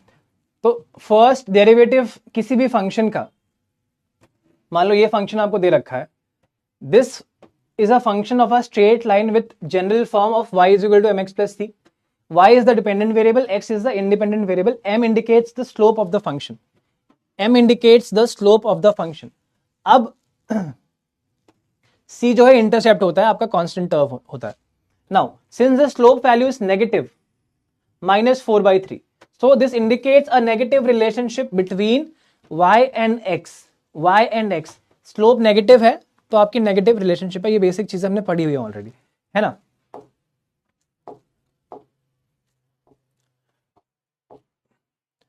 Now slope is defined as the rate of change of the dependent variable when there is a change in the independent variable. मैं इंडिपेंडेंट वेरिएबल को चेंज कर रहा हूं, उसके करस्पॉन्डिंग मेरे डिपेंडेंट वेरिएबल में कितना चेंज आ रहा है उसको मैं स्लोप से रिप्रेजेंट करता हूं. This implies that slope indicates the change in y variable for one unit change in x variable. तो basically delta y upon delta x की बात हो रही है ना, कि change in y variable due to change in the x variable, that is the slope of a function. तो इसको मैं dy बाई डी एक्स यानी कि डिफ्रेंशिएट करके भी निकाल सकता हूं. dy बाई डी एक्स, अगर मैंने y is equal to mx plus C लिखा है, तो अगर मैं फर्स्ट डेरिवेटिव लेता हूं यानी कि dy इस y को x के करस्पॉन्डिंग डिफरेंशिएट करता हूं तो मुझे स्लोप मिल जाएगी. तो कैसे, dy बाई डी एक्स क्या आएगा यहाँ पे, इज इक्वल टू m, जो कि स्लोप को रिप्रेजेंट करता है किसी भी स्ट्रेट लाइन को. तो जो फर्स्ट डेरिवेटिव होता है वो बेसिकली स्लोप को रिप्रेजेंट करता है किसी भी फंक्शन के, है ना. तो अगर वो स्ट्रेट लाइन तो आपको सीधा m की वैल्यू मिल जाएगी. अगर वो स्ट्रेट लाइन नहीं है तो जिस पॉइंट की हम बात कर रहे हैं उस पॉइंट पे हमें स्लोप मिल जाएगी, क्योंकि हर पॉइंट पे फिर अलग स्लोप आपको मिलेगी. तो फर्स्ट डेरिवेटिव से आप स्लोप निकाल सकते हैं. अब if dy by D X negative है यानी कि f dash X is less than 0 यानी कि negative slope, then x increases y decreases, और as x decreases y increase यानी कि नेगेटिव रिलेशनशिप है. फिर भी आप पॉजिटिव वाला केस, अगर dy बाई डी एक्स जो है more than 0, then we have a case of 0 जहां पे आपकी स्लोप जो है कांस्टेंट यानी कि फ्लैट है, flat slope, right. Horizontal line parallel to y X axis, sorry, अगर लाइन ऐसे है तो इसकी स्लोप 0 है.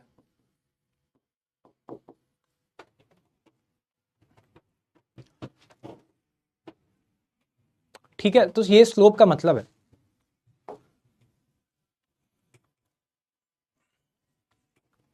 अब अ linear function will always have a constant slope. अगर मैं लाइन ऐसे ड्रॉ कर दूं, एक लीनियर स्ट्रेट लाइन है ये, तो इसकी स्लोप जो है हर पॉइंट पे सेम रहेगी यानी कि कांस्टेंट स्लोप रहती है,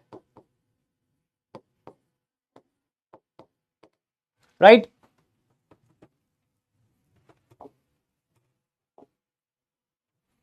नाउ अब कर्वेचर स्लोप की हमने बात कर ली.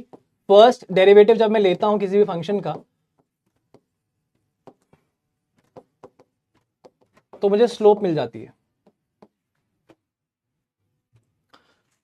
अब अगर मैं सेकेंड डेरिवेटिव लूं तो स्लोप क्या रिप्रेजेंट कर रहा है, basically rate of change, rate of change of y due to change in x, right. ये मेरा फर्स्ट डेरिवेटिव से निकल के आया. जब मैं सेकेंड डेरिवेटिव लेता हूं तो बेसिकली मुझे क्या मालूम पड़ रहा है, मेरे को मालूम पड़ रहा है कि भाई स्लोप किस रेट से चेंज हो रही है, स्लोप किस रेट से चेंज हो रही है. अगर कर्व ऐसे बना हुआ है तो इस पॉइंट पे कुछ स्लोप होगी, इस पॉइंट पे कुछ स्लोप होगी, इस पॉइंट पे कुछ स्लोप होगी. स्लोप का भी एक रेट ऑफ चेंज होगा, हर जैसे जैसे x की वैल्यू बढ़ेगी स्लोप भी एक पर्टिकुलर रेट से चेंज होगी. वो मुझे सेकेंड डेरिवेटिव से मालूम पड़ता है. अगर मैं फंक्शन को 2 बार डेरिवेट कर दूं, पहली बार में मुझे स्लोप मिल जाएगी एक पर्टिकुलर पॉइंट पे, है ना, जो मैं जिस भी पॉइंट पे निकालना चाह रहा हूं. अगर मुझे rate of change of slope निकालना है तो मैं दूसरी बार डेरिवेट करूंगा, इससे मुझे rate of change of slope मिल जाता है. It is defined as the rate of change of slope.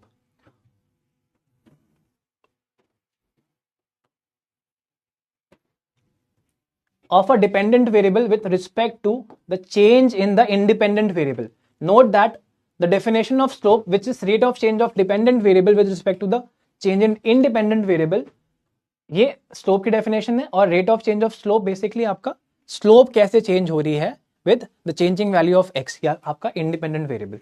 So in this manner we can regard curvature as slope of the dependent, curvature as a slope of the dependent variable. तो इससे हमें curvature का मालूम पड़ता है। ये जो curvature है इस फंक्शन का है ना, कुछ इस तरीके से कर्व्ड है पूरा, तो इसमें कैसे स्लोप का रेट चेंज हो रहा है उससे मुझे कर्वेचर का मालूम पड़ जाएगा, है ना, कि increasing rate of change of slope है तो अलग कर्वेचर होगा, decreasing rate of change of slope है तो अलग कर्वेचर बनता है ना। तो कर्वेचर का आइडिया मुझे सेकंड ऑर्डर डेरिवेटिव से लग जाता है। तो इससे मुझे कॉन्वेक्सिटी और कॉन्केविटी निकालने का तरीका मालूम पड़ गया कि भाई अगर when the second order derivative is greater than 0 या पॉजिटिव है, then we say we have a function that is convex. When the second order derivative is less than 0 या फिर नेगेटिव है, then we say the function is concave। तो concavity और convexity की जो condition है, या आपको अगर मालूम करना है किसी फंक्शन के बारे में, तो आप सेकंड डेरिवेटिव टेस्ट करोगे उसका। अगर स्लोप मोर देन 0 आई या पॉजिटिव आई तो आप कहोगे कि कॉन्वेक्स फंक्शन है, एंड अगर स्लोप जो है नेगेटिव आई या rate of change of slope जो है नेगेटिव आई तो आप कहोगे कि इट्स अ कॉन्केव फंक्शन। ठीक है, यहां तक क्लियर? तो बताओ, फिर आगे बढ़ते हैं।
क्लियर है? यहां तक किसी का रिस्पॉन्स ही नहीं आया तो गलत बात है।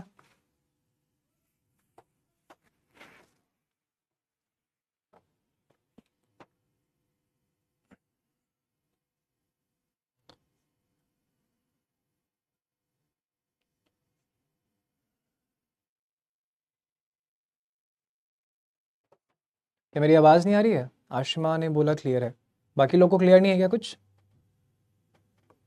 रुपीत को क्लियर है, अदर पीपल? यार your response is very important because I am talking to a screen, तो if you guys don't respond तो हाउ विल आई नो कि what I am trying to say here और what I am trying to convey here is reaching you guys. तो it's really important कि you respond properly, because otherwise बहुत boring हो जाता है फिर वो। Interaction is very important.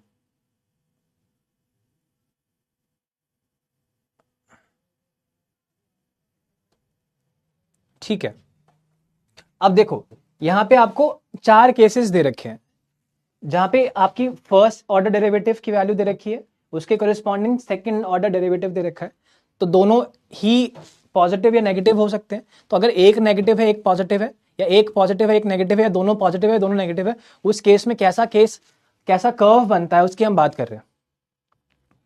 ठीक है, तो देखो अगर मैं कहूं कि फर्स्ट डेरिवेटिव जो है लेस देन 0 है, यानी कि स्लोप जो है नेगेटिव है ना, और सेकेंड डेरिवेटिव जो है इट इज मोर देन 0, यानी कि चेंज ऑफ स्लोप जो है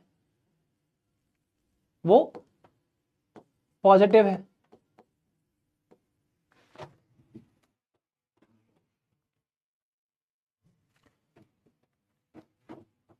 तो ये कौन सा केस बना यहां पे? दिस इज लेस देन 0 मतलब डिक्रीजिंग वाला केस है, एंड ये जो मोर देन 0 यानी कि इंक्रीजिंग वाला केस है। तो we get a downward convex curve. ये 0.1 रिप्रेजेंट कर रहा है, यानी कि इस पॉइंट को रिप्रेजेंट कर रहा है, इस वाले एरिया को। मान लो मैं यहाँ पे कोई पॉइंट ले लूँ, यहाँ पे स्लोप क्या आएगी, नेगेटिव आएगी, बिकॉज हम सेकंड क्वाड्रेंट में जा रहे हैं।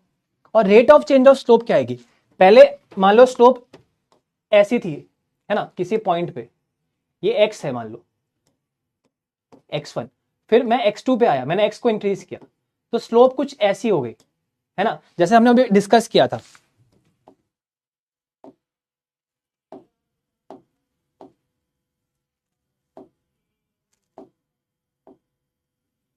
गया सी वाला केस बन गया सेम।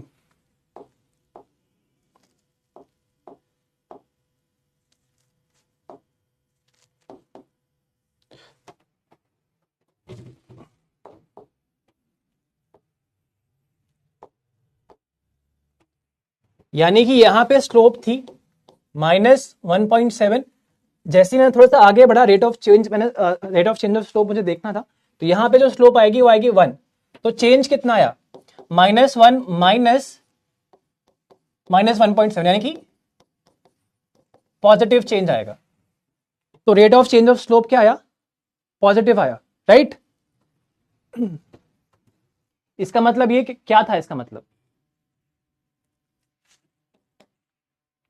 -1 इज बिगर देन -1.7, जो शायद पूजा को डाउट, किसको, उमा को डाउट था। आई होप अभी यहां से क्लियर हो जाएगा वो चीज। तो इस वाले एरिया में आपका dy/dx जो है वो नेगेटिव है, d2y/dx स्क्वायर जो है वो पॉजिटिव है, यानी कि आपकी स्लोप नेगेटिव है but rate of change of slope जो है पॉजिटिव है। तो this is the case of your downward convex.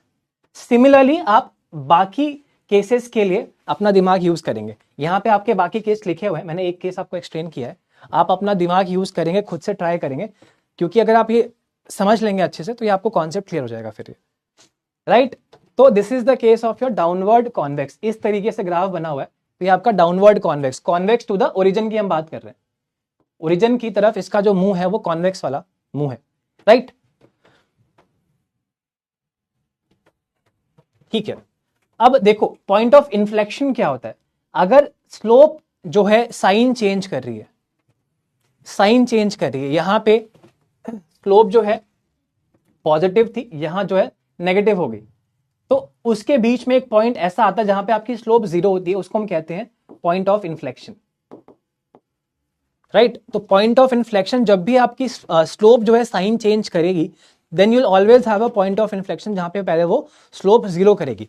अगर नेगेटिव से पॉजिटिव हो रही है तो पहले उसको 0 होना पड़ेगा, फिर वो पॉजिटिव होगी। सिमिलरली अगर वो पॉजिटिव से नेगेटिव हो रही है तब भी उसको पहले 0 होना पड़ेगा, फिर वो नेगेटिव होगी। तो हमेशा एक पॉइंट ऑफ इन्फ्लेक्शन आता है जो जहां पे स्लोप 0 होती है।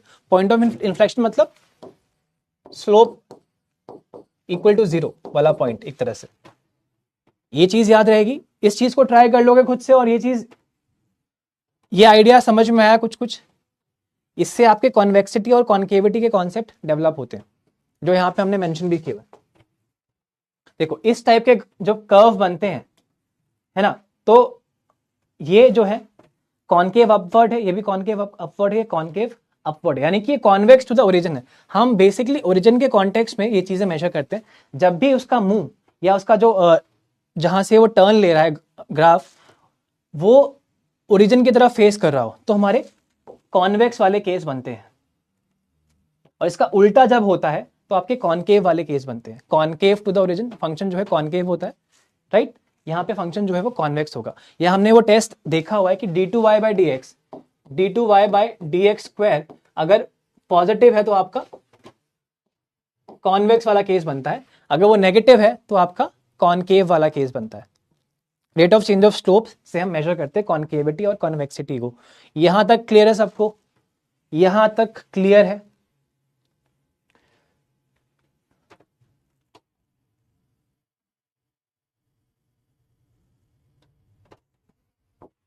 कॉन्वेक्स कॉन्केव रीजन समझ में आ गया यहां तक? बताओ फिर आगे बढ़ते हैं। ये चीजें आपको ट्राई करनी खुद से, बिकॉज तभी आपको समझ में आएंगी। मैंने आपको एक केस समझा दिया है, आप खुद से दिमाग लगाओगे इसमें। Point of inflection, it is a point where the second order derivative of a slope is equal to 0।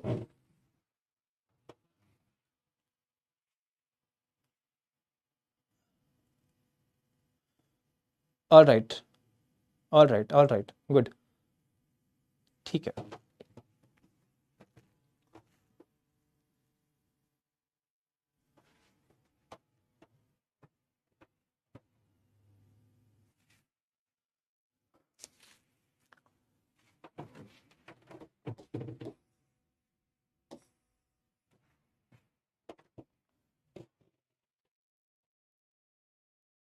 सबको क्लियर है ना? ठीक है। देखो पॉइंट ऑफ इन्फ्लेक्शन को हम कैसे रिप्रेजेंट कर रहे हैं? It is a point where the slope, where the second order derivative of a function is equal to zero, या फिर rate of change of slope जो है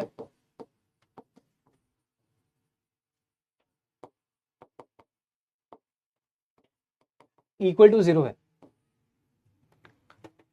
स्लोप जो है यहां से चेंज होती हुई जा रही थी, यहां पे आई तो रेट ऑफ चेंज जीरो हो गया, यानी कि D to bye,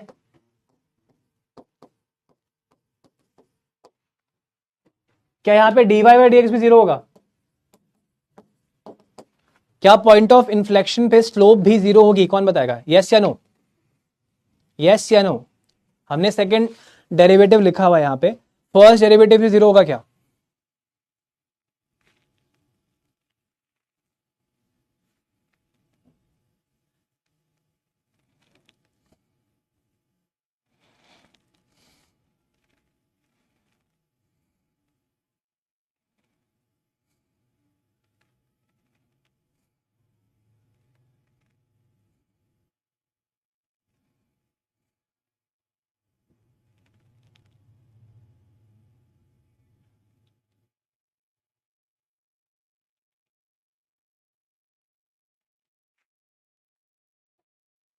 yes,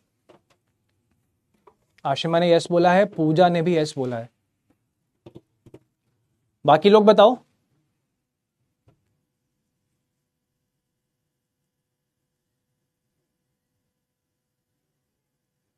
Apoorva ने यस बोला है।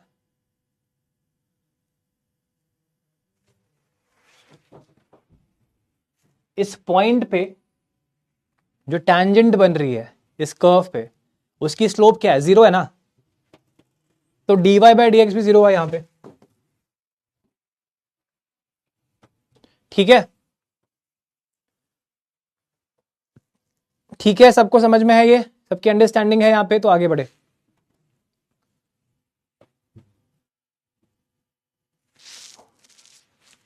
देखो जब स्लोप जो है, या फिर ऐसे कह लो कि अगर कर्व जो है पहले कॉन्वेक्स है एंड फिर वो कॉनकेव हो जा रहा है, then we have the case of a maximum. पहले कर्व कुछ इस तरीके से है, फिर वो इस तरीके से हो जा रहा है, जीरो, क्लियर, ओके। तो हमें एक मैक्सिमा मिलता है पॉइंट ऑफ इन्फ्लेक्शन पे। इस तरीके से जब भी हमें कर्व मिलेगा तो हमें एक मैक्सिमम की हम बात करें, इस तरीके से हम कर्व को देख रहे हैं तो हम मिनिमम की बात कर रहे हैं। अभी हम ग्लोबल मैक्सिमम ग्लोबल मिनिमम की बात नहीं कर रहे, हम सिर्फ मिनिमम और मैक्सिमम कैसे बनता है उसकी बात कर रहे हैं।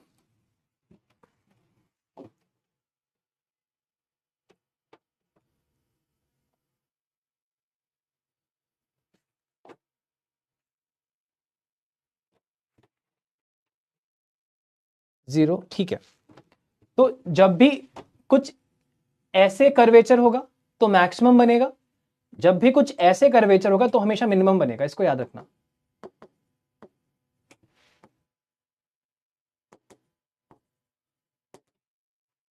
Right?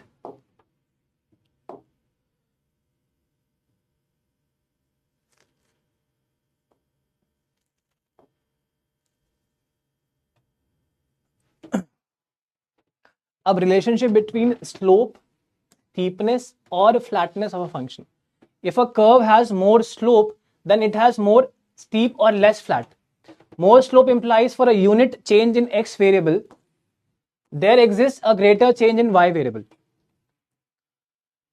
If a curve has less slope then it has less steep, और ये मैग्नीट्यूड की बात हो रही है, साइन से कंफ्यूज मत करना, क्योंकि जब हम साइन लगा देते हैं तो चीजें अलग हो जाती हैं।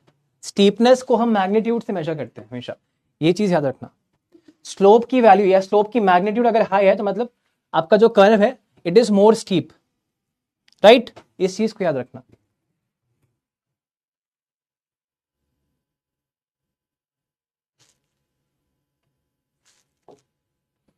नाउ इलास्टिसिटी पे हम बात नहीं करेंगे अभी, बिकॉज वो अलग एक आइडिया है जो बाद में आएगा।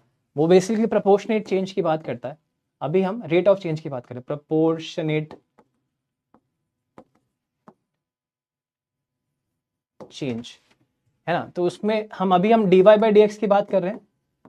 Rate of change in y due to change in x, वहां पे होता है परसेंटेज चेंज का रेशियो। तो delta Q by Q into delta, sorry ऐसे नहीं आएगा, delta Q by delta P into P by Q, वहां पे रेशियो आता है। यहाँ पे अभी हम सिर्फ इसकी बात कर रहे हैं, तो अभी इसको हम छोड़ेंगे यहाँ पे इलास्टिसिटी को। ऑलराइट, नाउ अब हम बात कर रहे हैं ग्लोबल मैक्सिमा और मिनिमा की। In the above figure we have downs at D, C and E. यहां पे डाउन्स, ये वाले कर्व इस तरीके से ये 3 पॉइंट से बन रहे हैं। What is the exact difference between all the downs and all the ups? तो the point D C E indicate the local minima, यानी कि अगर मेरी डोमेन इतनी बड़ी है, इस पॉइंट से मैं देख रहा हूं डोमेन, मेरी डोमेन यानी कि जो एक्स की वैल्यूज आ रही है, तो इन एक्स की वैल्यूज के कोरिस्पॉन्डिंग इस पॉइंट पे मुझे एक मिनिमा मिल रहा है। जितने भी इस एक्स की वैल्यू जो यहां इस रेंज में है, उसके कोरिस्पॉन्डिंग जो वाई आ रहा है मेरा, राइट, उन वाइज की मिनिमम वैल्यू इस पॉइंट डी पे आ रही है। इसका ये मतलब है लोकल मिनिमा का, ये मतलब यानी कि इस लोकल डोमेन में this is the point of minima. Similarly इस लोकल डोमेन में पॉइंट सी है, यहां पे एक डोमेन होगी जहां पे पॉइंट ई लोकल मिनिमा होगा। अगर ये पूरा डोमेन है ना, ये पूरा मेरा डोमेन है यहां से लेके यहां तक, यहां से लेके यहां तक, तो इस पूरे डोमेन में जो मेरा एक ग्लोबल मैक्सिमा आएगा, मतलब मिनिमा आएगा, वो इस पॉइंट पे आएगा। यानी कि जो सबसे लीस्ट वैल्यू है, लीस्ट वैल्यू लोकली यहां पे भी आ रही है इस डोमेन में, लोकली यहां पे भी आ रही है इस डोमेन में, लोकली यहां पे भी आ रही है इस डोमेन में। लेकिन पूरी डोमेन को अगर मैं देखूं तो उस पूरी डोमेन में सिर्फ एक जगह यहां पे जो है सबसे कम वैल्यू आ रही है, ये मेरा ग्लोबल मैक्स मिनिमा हो जाएगा, ग्लोबल मिनिमा हो जाएगा। सिमिलरली इसका उल्टा टू है मैक्सिमा के केस में।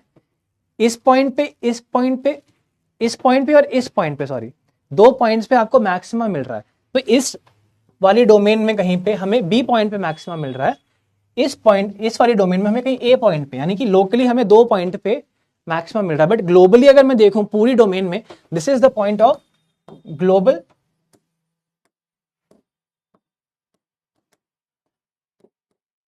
मैक्सिमा।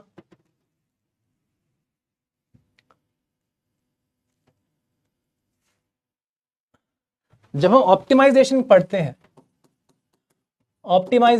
हैं तो बेसिकली हम या तो मैक्सिमा ढूंढ रहे होते हैं या फिर मिनिमा ढूंढ रहे होते हैं। ऑप्टिमाइजेशन का मतलब ये नहीं कि हम मैक्सिमा ही ढूंढ रहे हैं, ऑप्टिमाइज कर रहे हैं, हम या तो मिनिमा ढूंढ रहे होते हैं या तो मैक्सिमा ढूंढ रहे होते हैं, डिपेंडिंग अपॉन द कंडीशन कि हम किस चीज के कॉरेस्पॉन्डिंग क्या ढूंढ रहे हैं।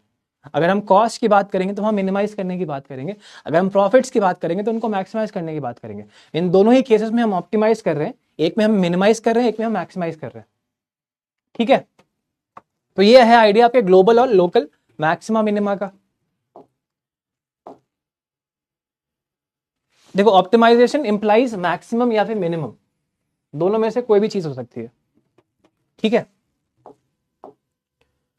नाउ अब ऑप्टिमाइजेशन के टेक्निक्स है। एक है आपका 2 वेरिएबल वाला केस, एक है आपका मल्टीपल वेरिएबल वाला केस। एक है आपका 2 वेरिएबल का केस, एक है आपके मल्टीपल वेरिएबल का केस। 2 वेरिएबल वाला केस हम अभी तक देखते आए हैं, y = mx + c वाली जब हम बात करते हैं वहां पे 2 वेरिएबल्स होते हैं आपके, एक इंडिपेंडेंट एक डिपेंडेंट। मल्टीपल केसेस भी बन सकते हैं कि बहुत सारे वेरिएबल्स हैं आपके, है ना, एक वहां पे भी हम ऑप्टिमाइजेशन की बात करेंगे। Optimisation is important from the perspective of economics because हमें हमारे रिसोर्सेज को ऑप्टिमली यूज करना होता है, या हम जो भी काम कर रहे हैं, जो भी इकोनॉमिक एक्टिविटी कर रहे हैं, वहां पे या तो हम प्रॉफिट को ऑप्टिमाइज कर रहे होंगे या फिर अपने कॉस्ट को ऑप्टिमाइज कर रहे होंगे। तो ऑप्टिमाइजेशन का idea is very important because eventually जब हम पढ़ेंगे ओवर टाइम कि जो इकोनॉमिक एक्टिविटी है उसका मोटिव क्या है, प्रॉफिट आपको मैक्सिमाइज करने हैं, यानी कि आप ऑप्टिमाइजेशन की बात कर रहे हो। प्रॉफिट जो है आपके बहुत से वेरिएबल्स पर डिपेंड करता है, तो उन सारे वेरिएबल्स को कंसिडर करके आपको ऑप्टिमाइजेशन करना है। सिमिलरली या फिर आप अपने कॉस्ट को मिनिमाइज करने की कोशिश कर रहे होगे, राइट, या दोनों काम कर रहे होगे, कॉस्ट भी मिनिमाइज कर रहे हो और अपना प्रॉफिट भी मैक्सिमाइज करना चाह रहे हो, corresponding to that minimize cost। तो इस सारे केस में आपको ऑप्टिमाइज करना पड़ेगा, इसीलिए ऑप्टिमाइजेशन की अंडरस्टैंडिंग बहुत इंपॉर्टेंट है। तो हमारे पास 2 वेरिएबल का केस बनता है, हमारे पास मल्टीपल वेरिएबल्स के भी केसेस बनते हैं, ठीक है। अब 2 वेरिएबल वाले केस में हम डिफरेंशिएशन यूज करते हैं, मल्टीपल वाले केस में भी हम डेरिवेटिव्स यूज करते हैं, वहां पे हम पार्शियल डेरिवेटिव्स करते हैं। तो ये दोनों जो कॉन्सेप्ट है वो अनकंस्ट्रेंड वाले हैं, यानी कि हम अपने ऑप्टिमाइजेशन में कोई कंस्ट्रेंट नहीं लगा रहे हैं कि अगर मैं कहूँ कि प्रॉफिट अगर मैं मैक्सिमाइज कर रहा हूं तो it is subject to certain rules. तो जब मैंने कुछ रूल्स लगा दिए इस प्रॉफिट मैक्सिमाइजेशन वाली कंडीशन पे, तो मेरा ये कंस्ट्रेंड ऑप्टिमाइजेशन हो गया कि आप एक लिमिट के ऊपर प्रोड्यूस नहीं कर सकते, वहां आपकी कंस्ट्रेंट है ना। तो एक गिवन मैक्सिमम लिमिट पे आपको अपने प्रॉफिट को मैक्सिमाइज करना है, तो एक तरह से कंस्ट्रेंट हो गया, तो वो कंस्ट्रेंट वाला केस हो गया। अभी तक हमने जो देखा था वो बेसिकली अनकंस्ट्रेंट था कि कोई कंस्ट्रेंट नहीं है, आपको एक डोमेन दी है, उसके करस्पॉन्डिंग आपको अपने प्रॉफिट को मैक्सिमाइज करना है, तो कोई दिक्कत नहीं है, मतलब डोमेन भी आपकी बहुत बड़ी है।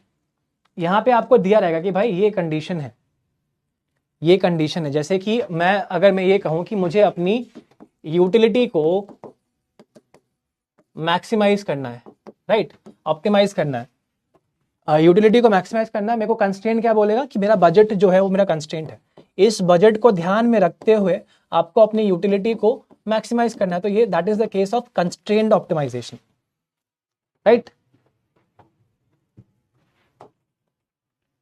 तो कंस्ट्रेंट के केस में हम कैसे सॉल्व करते हैं, हम लैग्रांजियन की बात करते हैं, हम लीनियर प्रोग्रामिंग की बात करते हैं, और अनकंस्ट्रेंट हम लोग सिर्फ डेरिवेटिव से सॉल्व कर लेते हैं, चाहे आपका डिफरेंशिएशन का टेक्निक हो, चाहे आपके पार्शियल डेरिवेटिव्स की टेक्निक हो, in the case of multiple variable optimisation.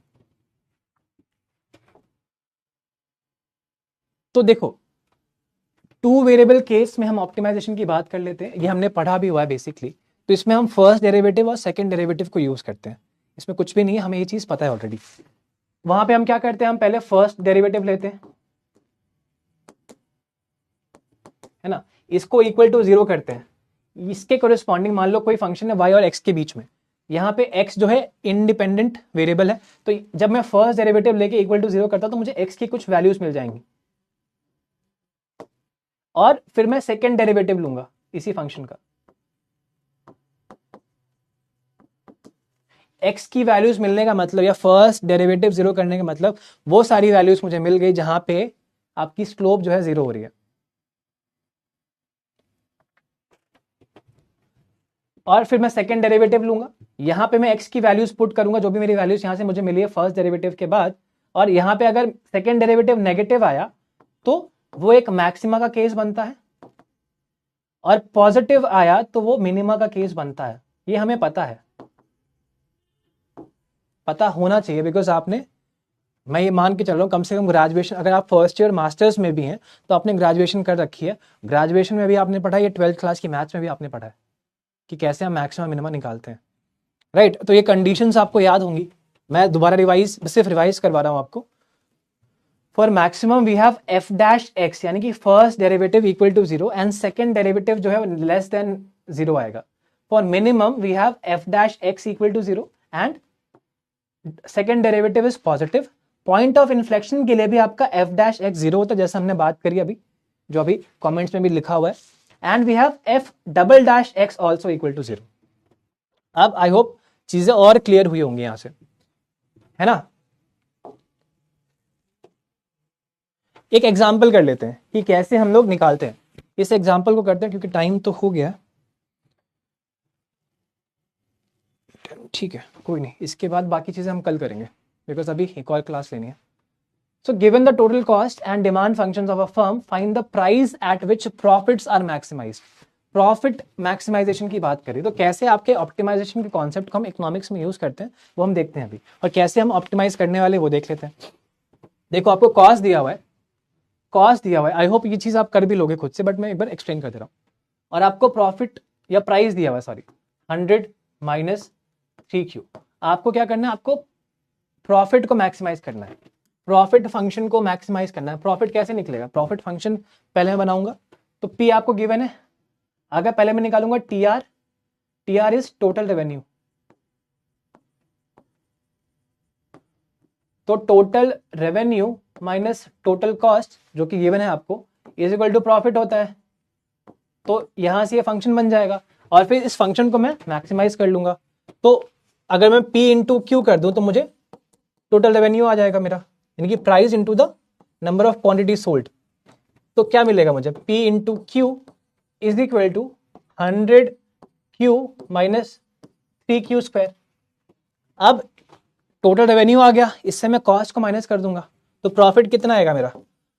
Profit इसको मैं रिप्रेजेंट कर देता हूं किससे, मान लो पाई से, है ना। इस implies 100Q minus 3Q square minus 5Q square minus 20Q minus 10। मैंने ये फॉर्मूला अप्लाई किया तो ये वैल्यू माइनस होगी। तो अब क्या आएगी value, which is equal to pi is equal to 80Q minus 8Q square minus 10।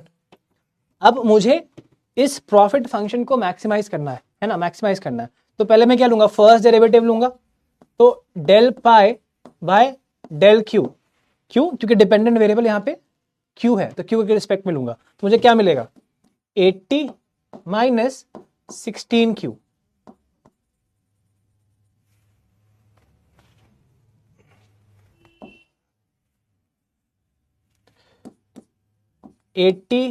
Minus 16Q, है ना।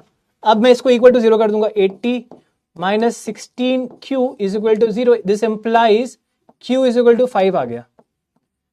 Q की वैल्यू 5 पे मुझे अब चेक करना है कि यार जो प्रॉफिट फंक्शन है मैक्सिमाइज हो रहा है या नहीं हो रहा है।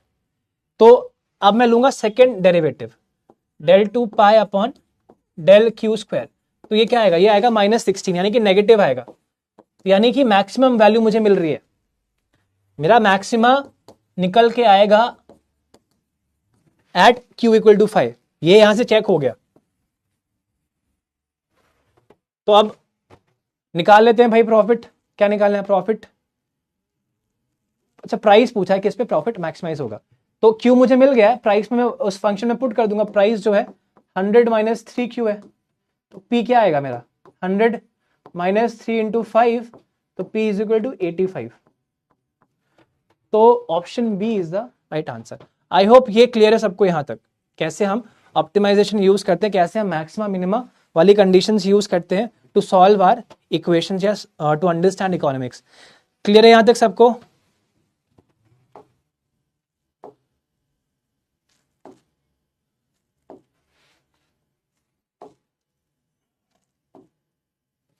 बताओ जल्दी से। तो will and the class here and will discuss the remaining topics in the next class, that is tomorrow. बताओ जल्दी से, सब कुछ यहां तक क्लियर सबको।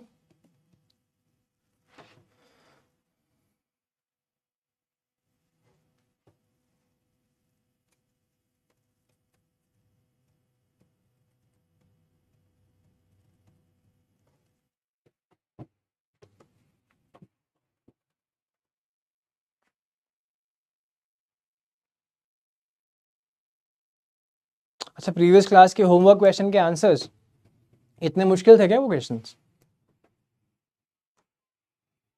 चलो कल डिस्कस कर लेंगे उनको भी, ठीक है, कल क्लास में डिस्कस कर लेंगे। ठीक है Shiva, will discuss those questions also.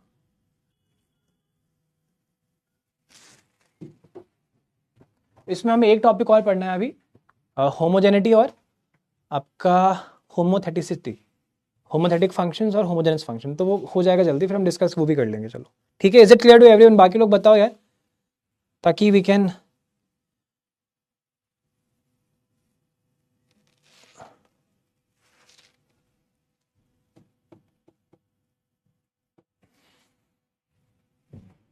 Response ही नहीं है।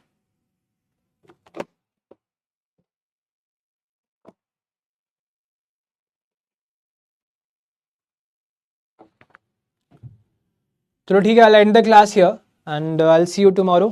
We'll continue from here. All right. ध्यान रखिए, कल मिलते हैं हम लोग। I'll see you tomorrow.